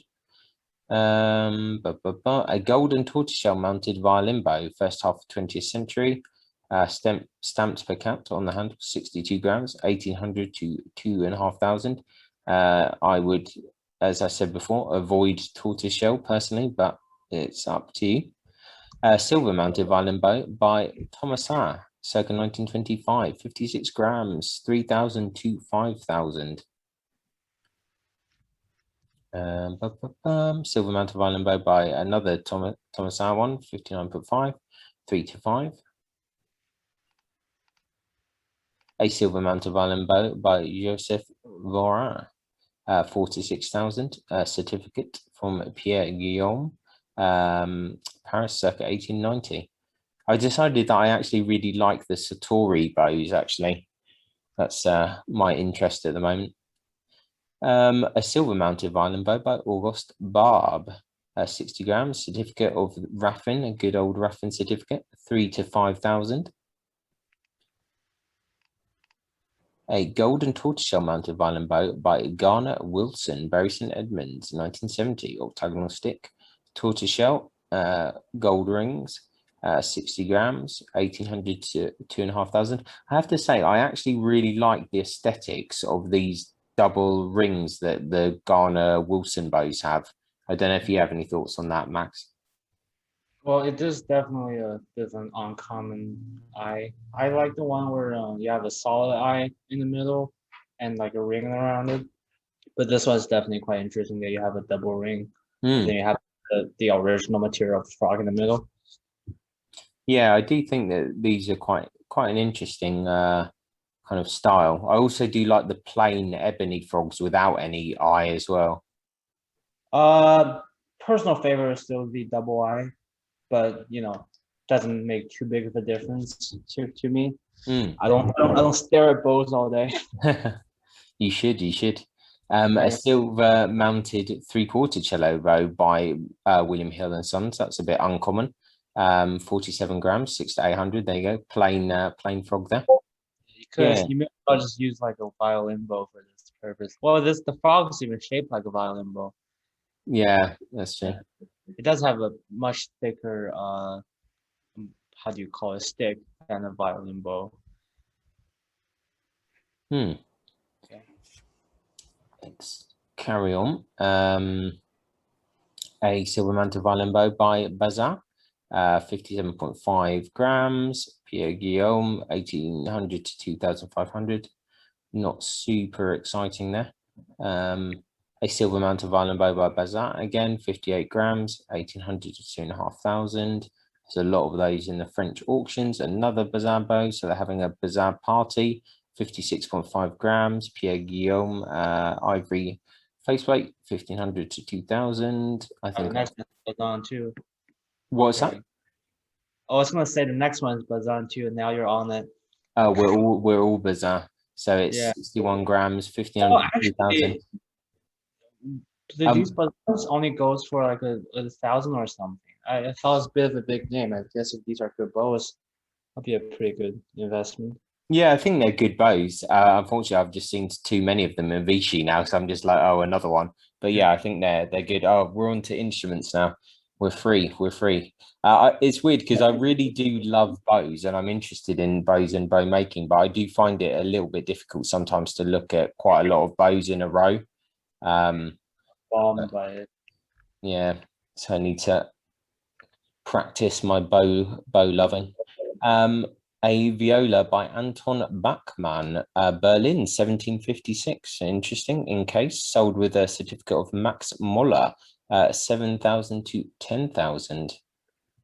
Almost look like some of the Austrian violins I've seen, but they all look very similar, of course.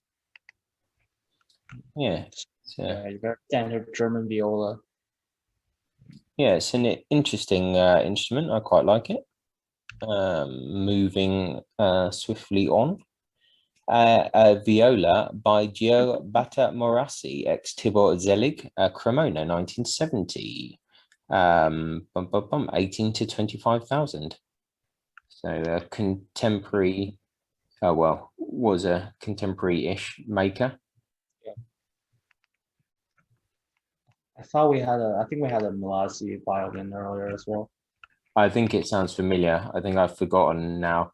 Too much time has passed.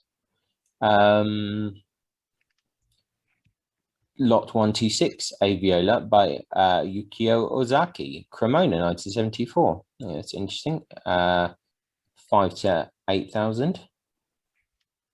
Your modern Cremonese school. It's almost quite similar in style to the Morassi because they're all like trained in a very similar way, I guess. So we can move on to a viola, North Italy, 1910 to 20, labeled Joseph Rocca. Florian Leonhard certificate from 2015, 15 to 20,000. Well, I can tell you it's definitely not a Rocca because I've actually seen a Rocca viola. It doesn't look like this. This is quite a nice looking instrument though for something made in 1910, 1920. I do like the back. I think these are the kind of backs that I like on an instrument. Yeah, it almost looked like one of those earlier Italian instruments, like the 19th century. Yeah, definitely. Yeah, it looks like it's an interesting one, that one, definitely. As violas go. Oh, I've done something funny there. Viola by Enrico Averna, Palermo, 1938. Sold with certificate of Carlson and Newman, Cremona, 2018, 6 to 8,000.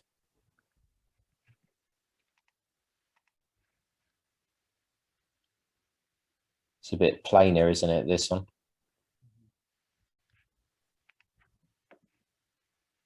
Any thoughts on this one, Max? Oh, really? No. Oh, plain, I guess. We'll move on. A viola ascribed to Paolo Guadagnini, 20th century. In case, sold with certificate of Joseph Vedral, The Hague, 1996, 8 to 12,000. Wonder what this is. Not too familiar with who Paolo Guadagnini is. Which, yeah, it's not kind of screaming out at me, I'll be honest. we'll carry on. A viola by Alfred Vincent, 1931, 3 to 5,000. I've seen actually quite a few Alfred Vincent violins, but not a viola or instruments that have come out of the workshop. I think they're quite interesting. Some of them can sound quite good, I think. I'm not sure about viola.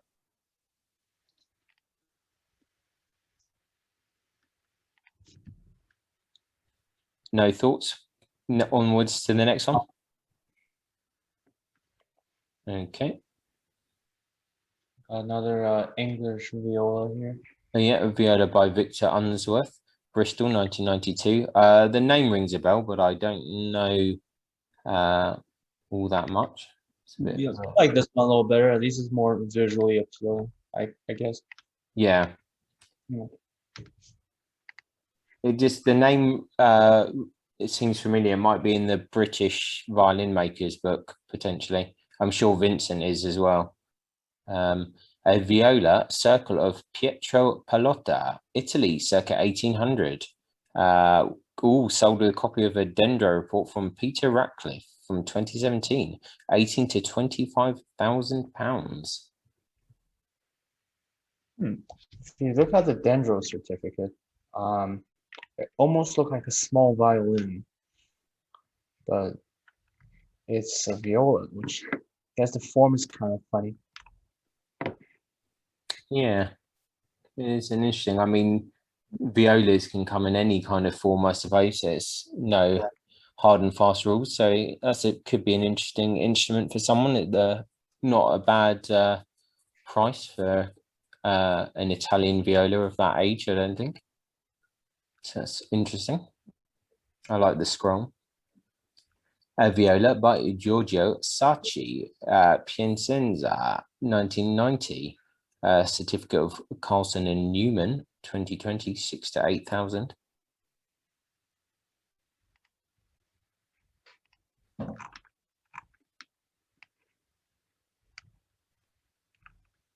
No, we're another pass on that one. Yeah, not really the finest we've seen so far. A viola by Gustav Adolphi Bernadelle, 15 to 20,000 pounds. I mean, a good selection of violas, I have to say. Yeah. I guess this one's pretty good. It's from a very good workshop, very nicely made. Yeah, it looks very, very tidy. Yeah, the scroll is quite interesting. Yep, that's very good. It's interesting to see that actually for the previous viola, Oh yeah, that the peg holes have been repositioned. Not sure what's the purpose of that. okay. It was a pretty nice scroll anyways. Let's have a quick look on that. Yep, that is. Yeah, we can see they've been bushed. And moving on, a viola after Maggini by Jean-Baptiste Villaume, your favorite, circa 1845, 70 to 100,000 pounds. I mean, I know his Maggini violins are huge, just like the real one. I wonder if this is a huge viola as well. Well, it's only 39.5, so it's not too big. Yeah. That's quite respectable, I think. One may as well consider his Maggini violins to be small violas. Yeah. Yeah. You know, rooms beautifully made, that scrolls nicely antique. Yeah, it's very tidy looking for sure.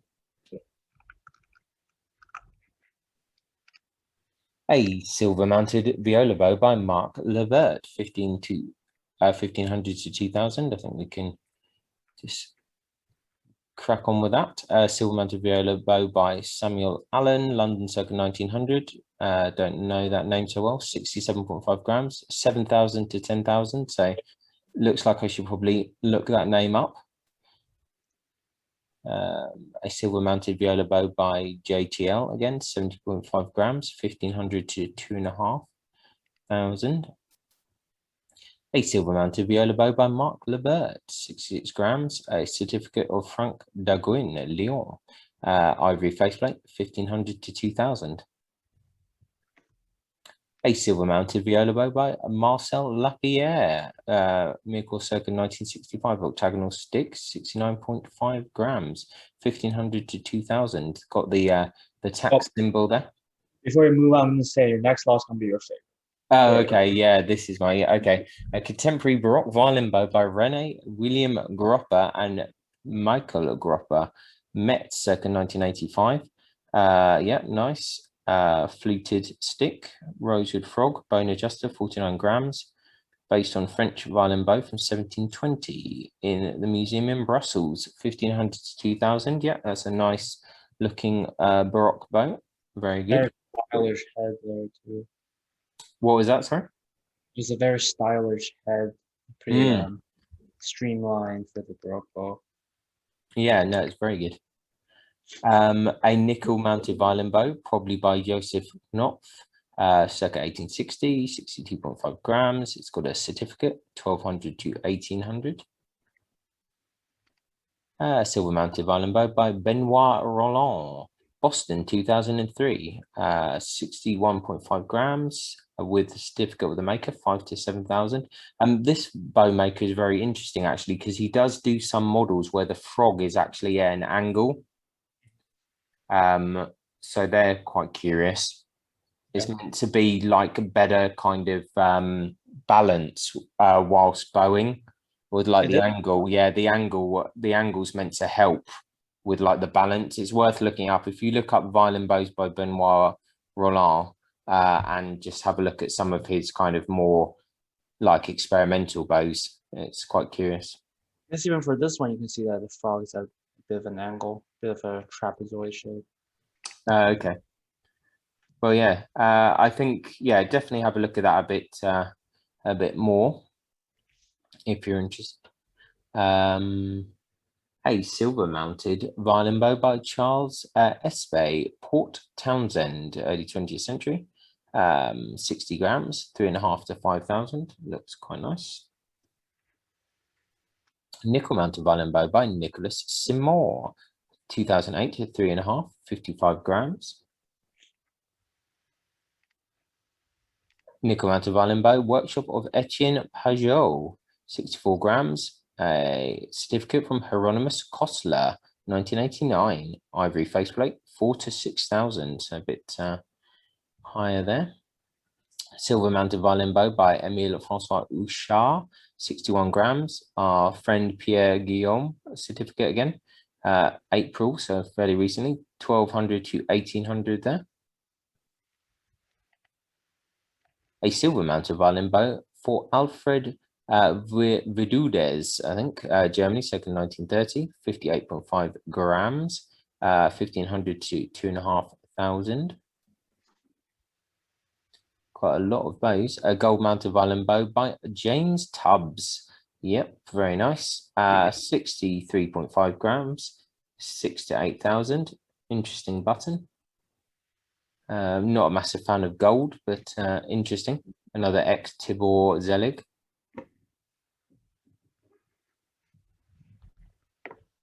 A silver mounted violin bow by Tubbs again, 64.5 grams. Certificate of J&A Beer, 1993, 4 to 6,000. A silver mounted one. Gold mounted violin bow by Albert Nürnberger, Mark Nukirkin, circa 1930, 64.5 grams, 2 to 3,000. A gold mounted violin bow ascribed to Francois Nicolas Vorin, 59 grams. Documents got William Morning and Son, Philadelphia, and a letter from William Morning as well. So a few documents there, 1,800 to 2,500. Silver mounted violin bow ascribed to Albert Nürnberger, 58 grams. Mark Nukirkin, 1960. Another one with the William Morning and Son certificate, 1,200 to 1,800. Silver mounted violin bow by Morison Frere, 60 grams. Another Pierre Guillaume certificate, 1,500 to 2,000. It must be due for instrument soon. Silver mounted violin bow by Ushar again, 61 grams. Guillaume certificate, ivory faceplate, 4 to £6,000. A silver mounted violin bow by Jean-Joseph Martin, circa 1870, 59 grams. Guillaume certificate, 3 to 5,000. Another silver mounted violin bow by Nicholas Bazat, Charles Nicholas Bazat, 1885, 59.5 grams. Guillaume certificate, 1200 to 1800. Silver mounted violin bow by Marie-Louise Pienot, 56.5 grams. Another one, certificate of Cabinet d'Architier, 2 to 3,000 is the estimate there. Actually, loads more bows than I thought. Oh, we're back. Here we go. Yeah, exactly. Whew, I'm free of bows. Okay, so a violin. We leave the bows and we go straight to a violin by Charles Jean-Baptiste Colin Mazard the First. Paris, 1889. Length of back, 35.63 to 5,000 is the estimate there. It's a beautiful early Colin Mazard, the purfling, the corners have these nice bee stings, big French corners.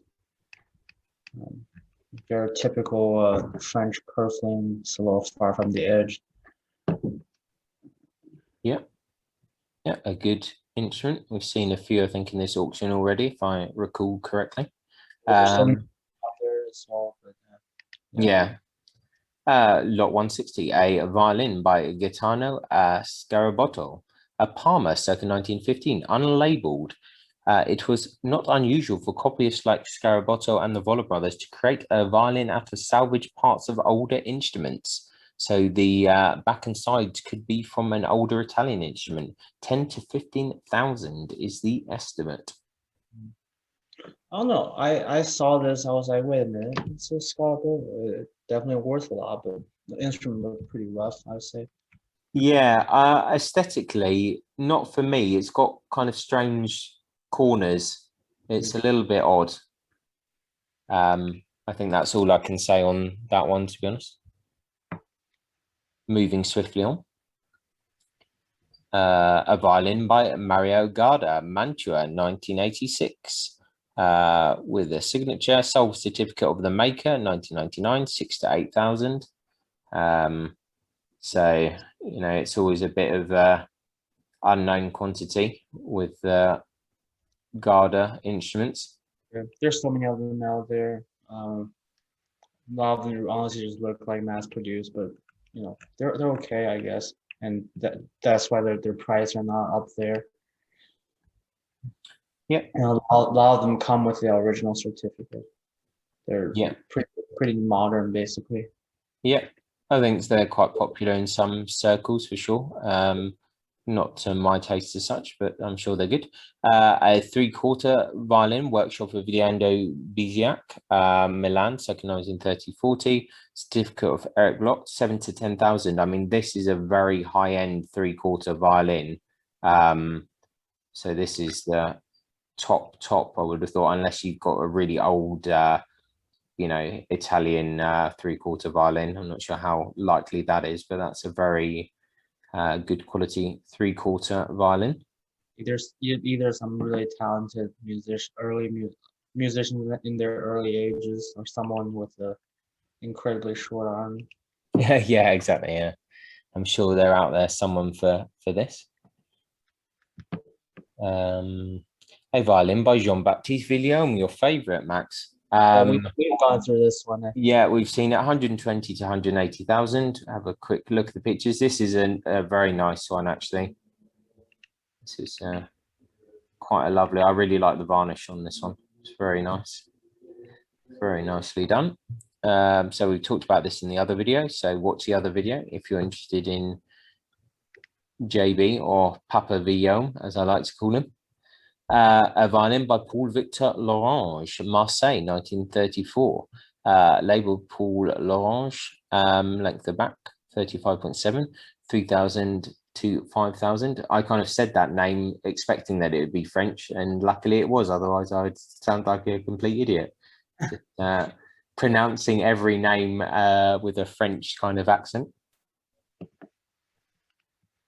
I don't really have much to say about this, to be honest. It's pretty nicely made instrument. It's not too long for a French violin. Yeah, not especially flashy or anything, pretty standard. So I think we can carry on. A violin, my favorite, just a violin, probably Flemish, circa 1800, with a Gragnani label, 35.9, 3 to 5,000. It's the Estimata.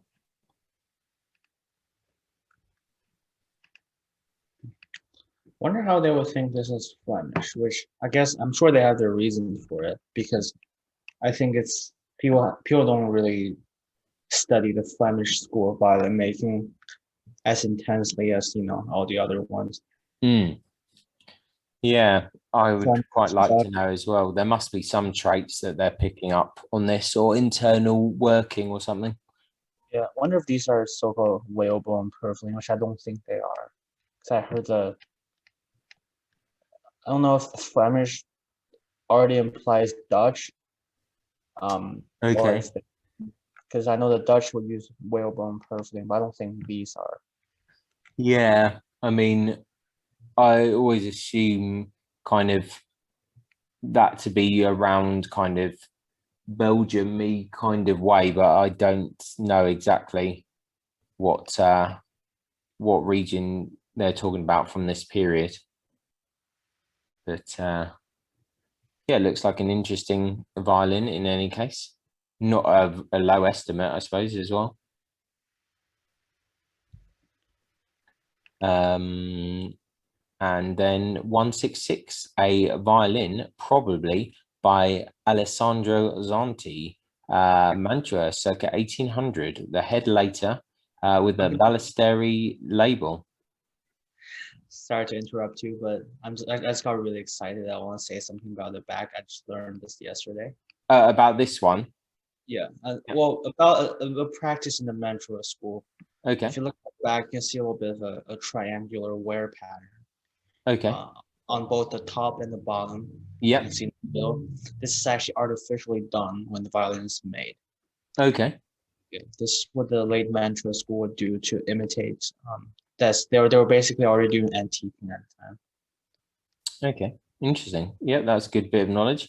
And I know almost nothing about this maker, so I definitely would like to know a bit more.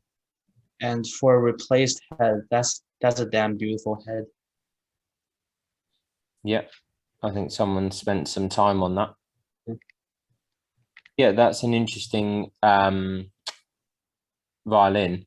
I find this Mantua school really fascinating, actually. 28 to 35,000 euros. It's not too bad. Yeah, really interesting. That's an interesting violin. One for the interesting list, as Bromptons would say. Mhm. A violin by Jean Bauer, Angers, 1958. 3 to 5,000, magic tax symbol. Nice back on this, actually. I also want to say that it immediately actually reminded me of the Lady Bond Strat. Because normally they will pattern they'll make the tree ring patterns on the back pointing down, but when it's pointing up, it actually looks very interesting. Yeah. Yeah, I think this is quite a nice looking instrument, I think, from my opinion. The scroll is beautifully made. Yeah. It's in pretty good condition too. Yeah, that's a nice looking instrument. Only for 3,000 to 5,000. Yeah, it's not bad, actually. It's not bad. Here's a violin, England or Scotland, early 19th century, head Saxon, 35.7, 3 to 5,000. I've actually seen a very similar one. Okay, that's too similar to the one I saw, who also had opinions from experts saying that that one was English. Because if you look at the purfling, the varnish wise, it almost looked Italian and F-hole placement, but the purfling is so far from the edge. Yeah, it's a curious looking thing. The scroll is very interesting. Yeah, especially if you could look at it from the back. It's Yeah, it's almost dancing up there. it's just so narrow at the top, really. So that's an interesting one. A violin by Gaetano Garda. So this is the father. Mantua 1942, 18 to 25,000. I think this is quite an interesting violin. That's your Mantua scroll right there. Big eye and very thin edges. Yeah, I actually like this. This is a nice looking instrument. I like the F holes and the general curvature, the outline. I think it's a nice instrument.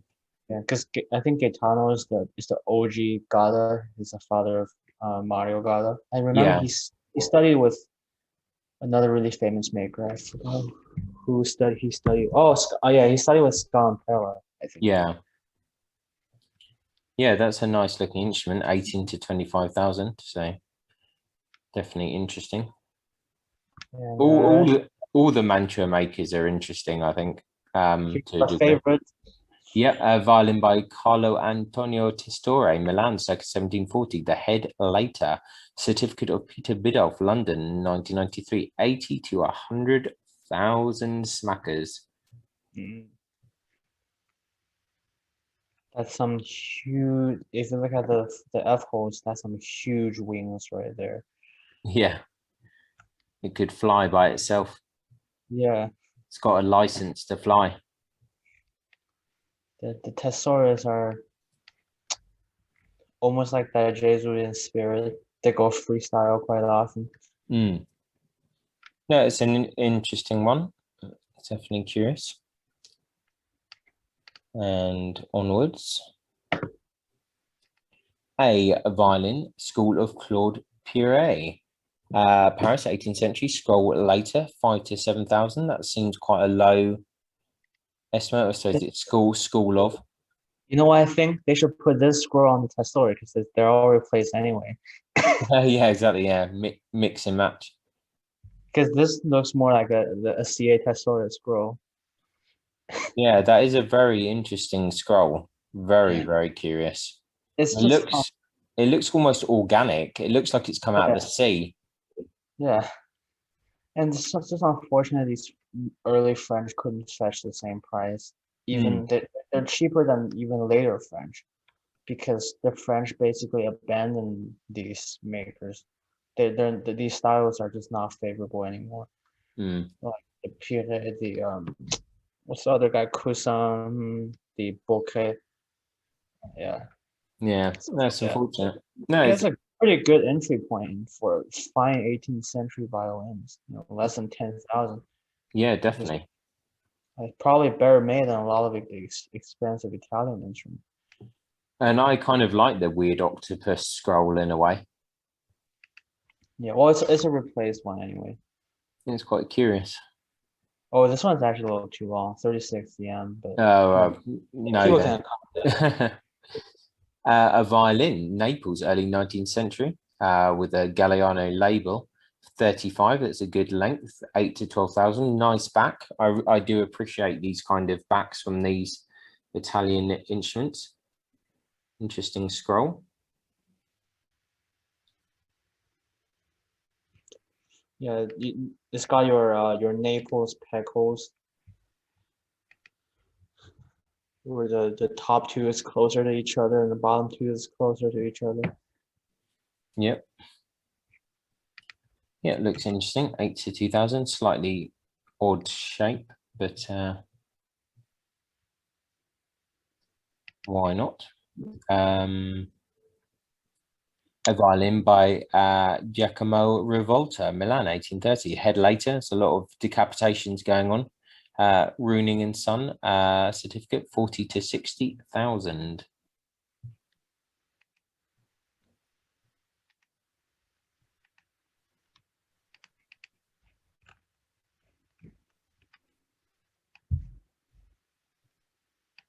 No thoughts on this? Not really. Never studied a maker, but I guess it's definitely a nice one considering the estimate. It's Yeah. pretty cool. Yeah, looks interesting. Okay. A violin by Emil Francais, Paris, 1948.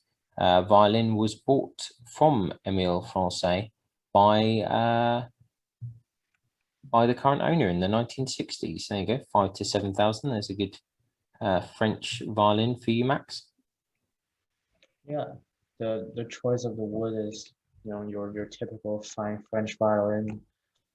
It's funny to see that the instrument's almost the left side and the right side of the instrument is almost at an angle. Because probably because the maker lost the center line, because that's it's hard to maintain for a one-piece bag. So you can see that the buttons tilted, the corners are a little tilted, and it's probably made on an internal mold. So we got these nice locator pins, which is quite rare, I guess, for French instruments. You only see these on like Violin. Yes, this is pretty nice. So nice Dejezu copy. Even the corners went for the kind of Dejezu corners. It's pretty beautiful. I mean, surprised it's only estimated at 5,000 to 7,000 because the 354 is perfect. It's a perfect dimension. Yeah, I'm not surprised if this one gets way overbid. yeah, it's definitely possible, and I think the bidding kind of opens soon. I think. And then we have a violin, probably by George Klotz II, circa 1780, Mittenwald, 6,000 to 10,000. Had a bit of a button repair there. Yeah. It has nothing too fancy, another claw. Yeah, I think these are nice instruments. I like them, but there are quite a lot of them around. So I think we can continue. Sometimes it's almost impossible to tell which cloth made it because they all look the same, even with like the surrounding. No, definitely. Matteo Goffreer. Yes, Matteo Guffilla, Venice, circa 1715. Certificate of JNA beer, 80 to 120,000. Prime violin here.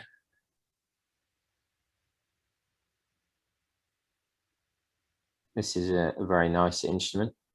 The front is kind of weird, I guess. I'm not sure what's going on.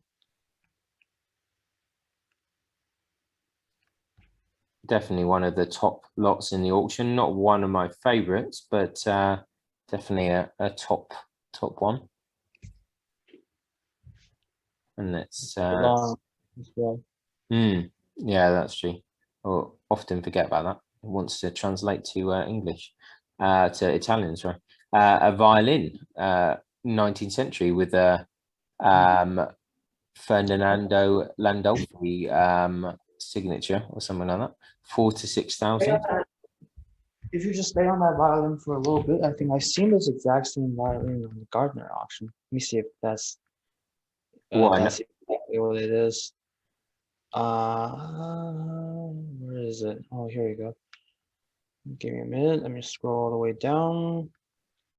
And yep, that's the same violin on Gardner that went for.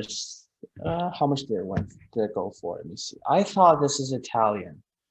It looks very nice, but I had a bit of doubt because of the purfling doesn't quite do Italian to me. Right. Okay. Got a little too excited on this one and overbid the hell out of it. But it's okay. a beautiful instrument. A lot of red varnish on top of golden varnish. So I'm sure people have their opinion on this one. But let me just see how much it went for. Actually, shouldn't say this, but whatever. I think this was on the probably the December 2020 auction. Let me see which one it is.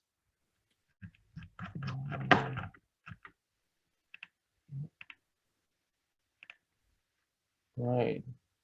Okay, it went for 6,800 pounds. Interesting. Okay. So that'd be curious to see how this one goes then in this sale. I think it could be Italian because the front definitely looks pretty Italian, but the purfling, hard to tell, and the scroll is kind of weird. Mm. You know, it could be a composite. It could be anything. Yeah, that's probably why Ingles is also stepping back on their estimate, and they almost look like some of some of the cracks have been fixed because on the when it was sold last year there was a lot more dirt and cracks on it. Okay. Probably very similar situation to the Amati one that's been sold on Terezio. I think that one already ended. So it's been cleaned up. So it'd be interesting to see what that goes for, I think. Good observations, well remembered. A violin by Paul Berlin, Mental, 2015. Sold with certificate of the maker, 13,000 to 18,000. Not bad. You know, if I have the cash and I don't care about reselling it, these modern antique violins are my favorite. Okay. Yeah, it's a nice looking instrument. Do you know this maker? Not really. Okay. Never heard of it. But yeah, this is one of your like modern antique violin. They're all made very, very well because you know we have more resources now to study these older makers. Yeah, probably I wouldn't be surprised if this one also sounds really good. Sounds really good because a lot of modern instruments made in this style sound very good too. Yep, that looks good. Guess the estimate could be a little too high, but maybe it's some famous maker. But at least I haven't heard of him. No, it's fair enough. We'll monitor it and see. Another violin by Jean-Baptiste Villaume that we've covered in more detail in another in our other video, 60 to 80,000. This is the lowest estimate Villaume, and I think the least pleasant looking, in my opinion. Earlier ones.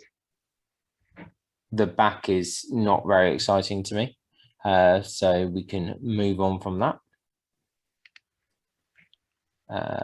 A violin, Circle of Bernard Simon Fent II, London, circa 1840, with a Palermo label. Certificate of Florian Leonhard from 2016, 4 to 6,000 there. Interesting. I gotta say the real fans definitely look better than this. Yeah, the varnish has had a bit of an adventure. Yeah. So, but 4 to 6,000 is not too bad. Interested to see actually what does the certificate say. Okay, yeah, fair enough. Interesting to see that he says it's a very fine old English instrument. Yeah, that's curious. Well, it's good that that matches the description here. So I was just wondering if it was sold as a Fent rather than circle of, but that's fine. It all matches, so that's good.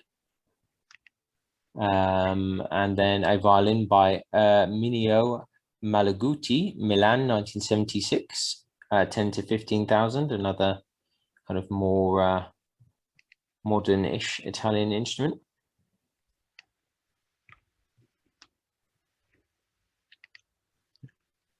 Yeah, so another very fine violin, I guess. Slightly on the long side for Italians, but that totally works, I guess. Yeah, your very standard good Italian violin. It's funny, like normally you see one of these would say a lot about it, but they're just all over these auctions. We've seen like 20 of them already. Yeah, at the moment there's certainly a lot of them. Okay, a violin by Vincenzo Sanino, Naples, 1929, sold with copies of certificate and valuation from Moaning and Sons, 60 to 90,000. Sanino is it's got the original Moaning and Sons tailpiece too. It definitely sold through them. Yeah, interesting. Yeah, Sanino is definitely a big name. It's a nice looking varnish.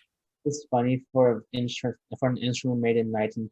1929. It definitely looks older, so it's probably gone through a lot. Yeah. And some artificial antiquing as well. Your typical screwdriver antiquing on the back. Yep, has some quirks. And a violin by Camillo Camilli, Mantua, like a 1745.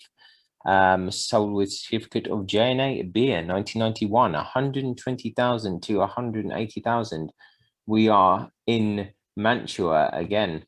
Here's your camellia from. Yeah, see because I just saw a camellia yesterday, and I just learned that this is also artificial wear on the back. Yeah, you can kind of, I guess, when you look at it, you can see. Yeah, and another problem with these camellias is that they have pretty high arching, which isn't too big of an issue. I believe that he only made perhaps like 100 instruments or so in his lifetime, I believe. Yeah, if you go to the side view, you can kind of see how high the arching is for these. Oh, yeah. Which I'm really surprised because stereotypically Italians would like to go for lower arching, especially for someone who worked with the Guarneri's. It's so damn high that it's even touching the finger. Yeah. Well, it's not that big of an issue. Yeah, especially I feel like people shouldn't be nitpicky about arching. It can sound bad or good either way. Yeah. Just point out a very funny fact.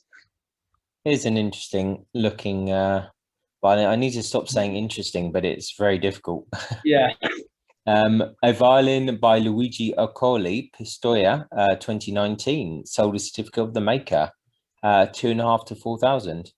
This is a violin that looks a little bit older than its actual age, a little bit, not kind of massively, but it has a charm about it.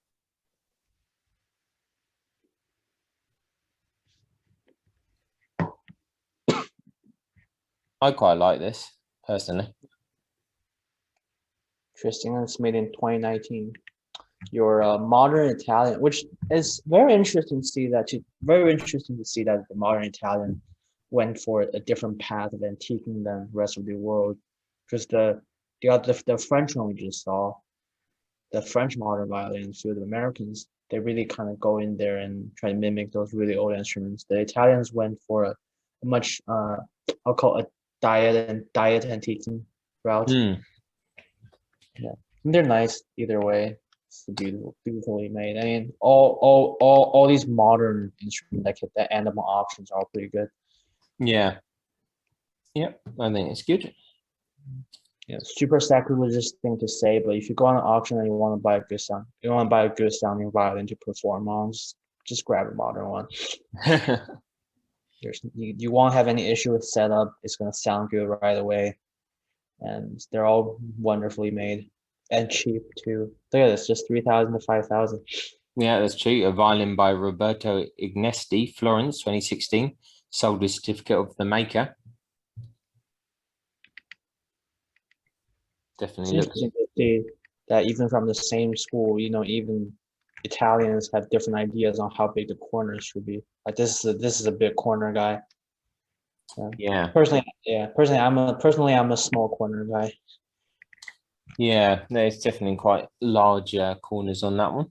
It's also funny to see, for being a one-piece back, this one also had a kind of lost the center line. You see the button being tilted to the side.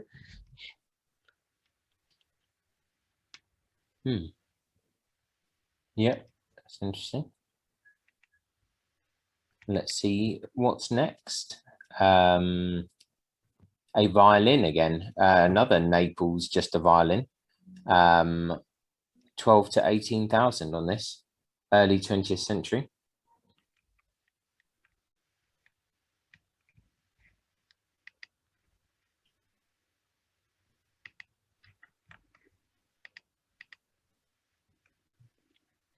Any thoughts on this? Not really. I mean, at least it's still Naples, but if it's Naples early 20th century, that's just way out of my knowledge. Hmm. Yeah, it looks nice enough. So let's carry on. A violin by Carlo Antonio Testore, circa 1750. Oh, that's a wacko scroll, man. 65 to 85,000. Excellent. I love the scrolls with the flat on the back. They're amazing. I said you should go straight to the scroll picture. Look at this, dude. Just I think it's beautiful. Look at that. That's pure art. That is. yeah. Just like admire this. I'm like, this dude has balls. Like he would do stuff like he would like share stuff like this out and have no issue with it. I love it, honestly. Like I genuinely love the scroll. I think it's amazing. But I'm into these things, and I also love the flats on the back of these Testores. Like I genuinely really like it, but then I guess I am a bit of an odd one. Yeah. Well, no, I personally would still like the channels go all the way down because I feel like this is just it just look cheap, I don't know. I guess it's a preference thing. Yeah, I quite like it. Yeah. But well, as an advertisement, our next maker in focus will be Testore. Exactly. Yeah, very true. Yeah, we're going to do a Testore hunting video. Yeah, actually, we haven't finished on the last one. If you could like just go to the front, I'm just gonna say a few things. Oh, okay. Yeah, these F holes are not your typical Testore F holes. He could be looking at something else. So very interesting. Yeah, it's almost like one of those, those early makers like those Brescians or Andrea Amati with their like tiny wings. Yeah, it's definitely quite curious. Okay, so a nice looking instrument. Another violin by Mario Garda, 1918 Mantua, 6 to 8,000. This one a little bit more interesting than the other Mario Garda one. Yeah, actually, looking at the picture, I can tell you for sure that these violins look way better in real life than in pictures. Yeah, I'm sure they're probably quite vibrant in real life. I can imagine that the light really shines off the varnish in quite a nice way. Yeah, because look at it now, it almost has those like Eastern Europe mass-produced violin vibe. Yeah, with those like single layer of varnish. But this one, I think it actually has quite some varnish on it. I don't know how it always came out like this on auction pictures. They definitely look nice in real life. yeah, definitely worth looking at in person. Yeah. And then a violin school of Claude Pierret, again, Paris circa 1740, 6 to 8,000, got a Rampol certificate. See, I was just talking about these early French. Like this is absolutely a bargain. Yeah. The fact that they cost the same price and probably even less than the 18th century Germans, because all those Germans look the same. But for French, you actually have these like Pierre School, or what's the other one we talked? What's the other one in this auction? I forgot what the other one is called. Yeah, so have I. But yeah, no, you're right. I think you can get a really good good value instrument here for sure. I personally think that they are way better than the cloth or the all those other German ones. Yeah, And no, I think so. yeah, you got these nice flat arching, while the German ones have really high arching. Yeah, they definitely have a lot to offer, I think. I'm gonna be more vocal about these 18th century French. Yeah, yeah, it should be. Yeah, school the people. Yeah. Hope to pump the price up, Exactly. Oh, here we go. Oh, a violin by David Tekla, Rome, circa 1720, certificate of the Rudolf Wurlitzer Co. 1939. Another ex Tibor Zellwig, 100 to 150,000. So this is a very nice instrument. Yeah, Tekla, and then Tekla is basically define what you call a Rome school. Being a German himself, this is pretty much like a Steiner model instrument. Very high arching, your Steiner F holes, The fact that Tekla cellos are more desirable, but these Teklas are still being performed all over the place, while actual standards are somehow less desirable on the stage, which makes things which is very interesting, at least. Yeah, at least look at it. Yeah, that's definitely an interesting observation. That's another one of the kind of higher end ones in this auction, I think.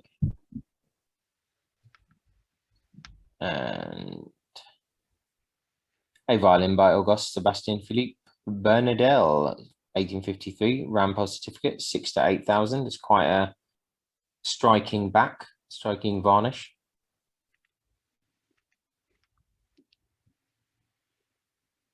I thought the Auguste Sebastian goes for a little higher than this.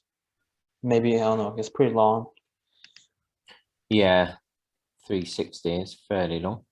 I have another theory that why I think some of these are cheaper, because they're in pounds, and the price I remember they're in US dollar, which, you know, an Auguste Sebastian goes for like 10,000 US dollar, which Yeah, is yeah, I guess, yeah, because it will be 8,000 it will be about 8,000 to 12,000 US dollar, if not even more. I still think this is like, slightly lower. Yeah, I guess also because it's pretty damn long. yeah. Actually, not as 36 is manageable. I think for most people, it's not like 364. That's Yeah. And then let's carry on to a violin probably by Nicola Marchioni, Bologna, circa 1740, scroll by another hand, sold certificate of Emil Herman, New York, 1936, 20 to 30,000. This has got a very vibrant remains of varnish there. It's interesting that this is probably. I wonder if these will be a good investment if you can establish a more definite provenance or attribution. That's an interesting scroll. Yeah, there's definitely some interesting parts of this instrument for sure. It's pretty cool. Curious echoes. Yeah, definitely. I think I need to look at this maker a bit more for sure. Let's carry on. A violin by Jean-Baptiste Villaume. So another Villaume that we've covered already. So this one is 35.9, so fairly long, 120 to 160,000. A couple of certificates. This one I really like, actually, varnish wise. I think this is a very nice looking one. Very nice indeed. I wonder what cost that massive wear on the back. Yeah. That's not artificial. I mean, it could be excessive use, or some sort of was standard down or some sort of like varnish. I mean, these are oil varnish. I don't think they've been stripped. So yeah, probably just like excessive use. Yeah, it's interesting wear pattern on that. And we've got a violin by Gennaro Galliano, Naples, circa 1770, 35.1, nice length. Eric Bloch certificate, 140 to 180,000.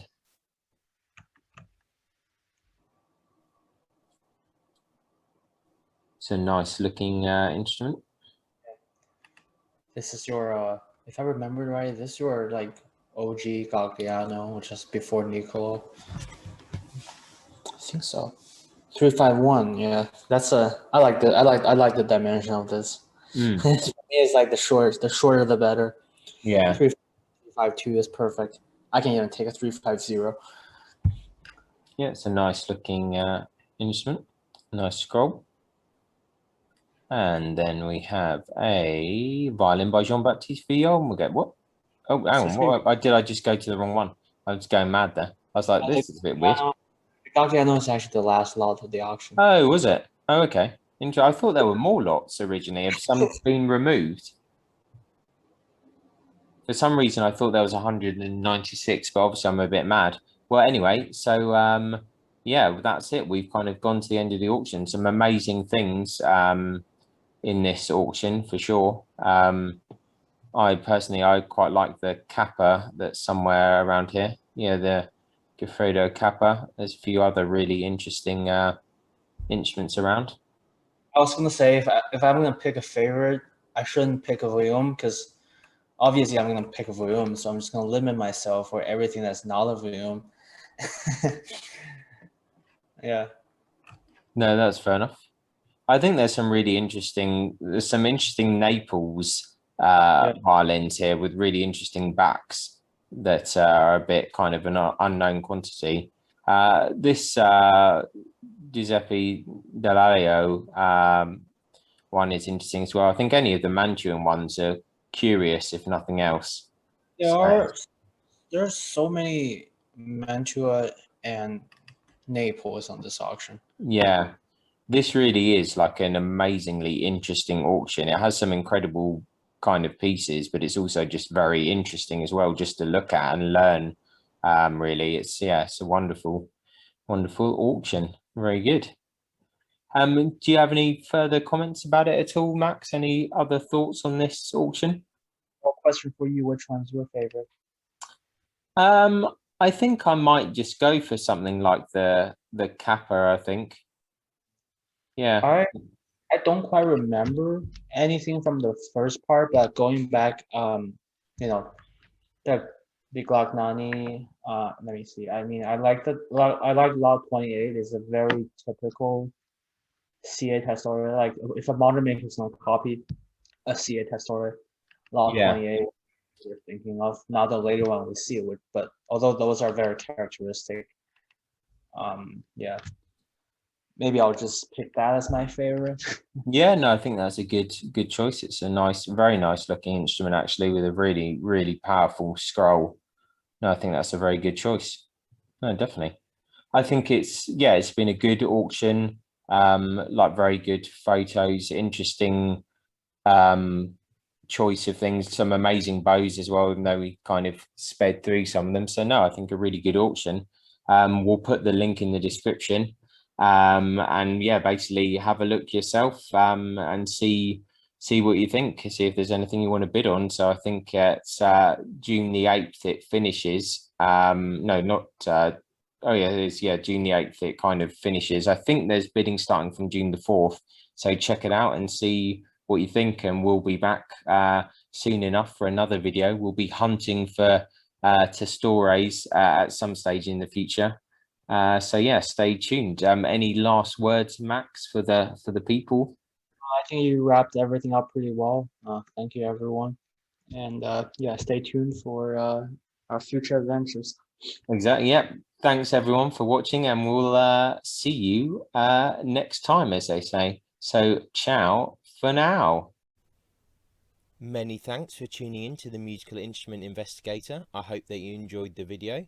If you did, then please like, subscribe and turn on notifications, and watch out for the next video coming soon.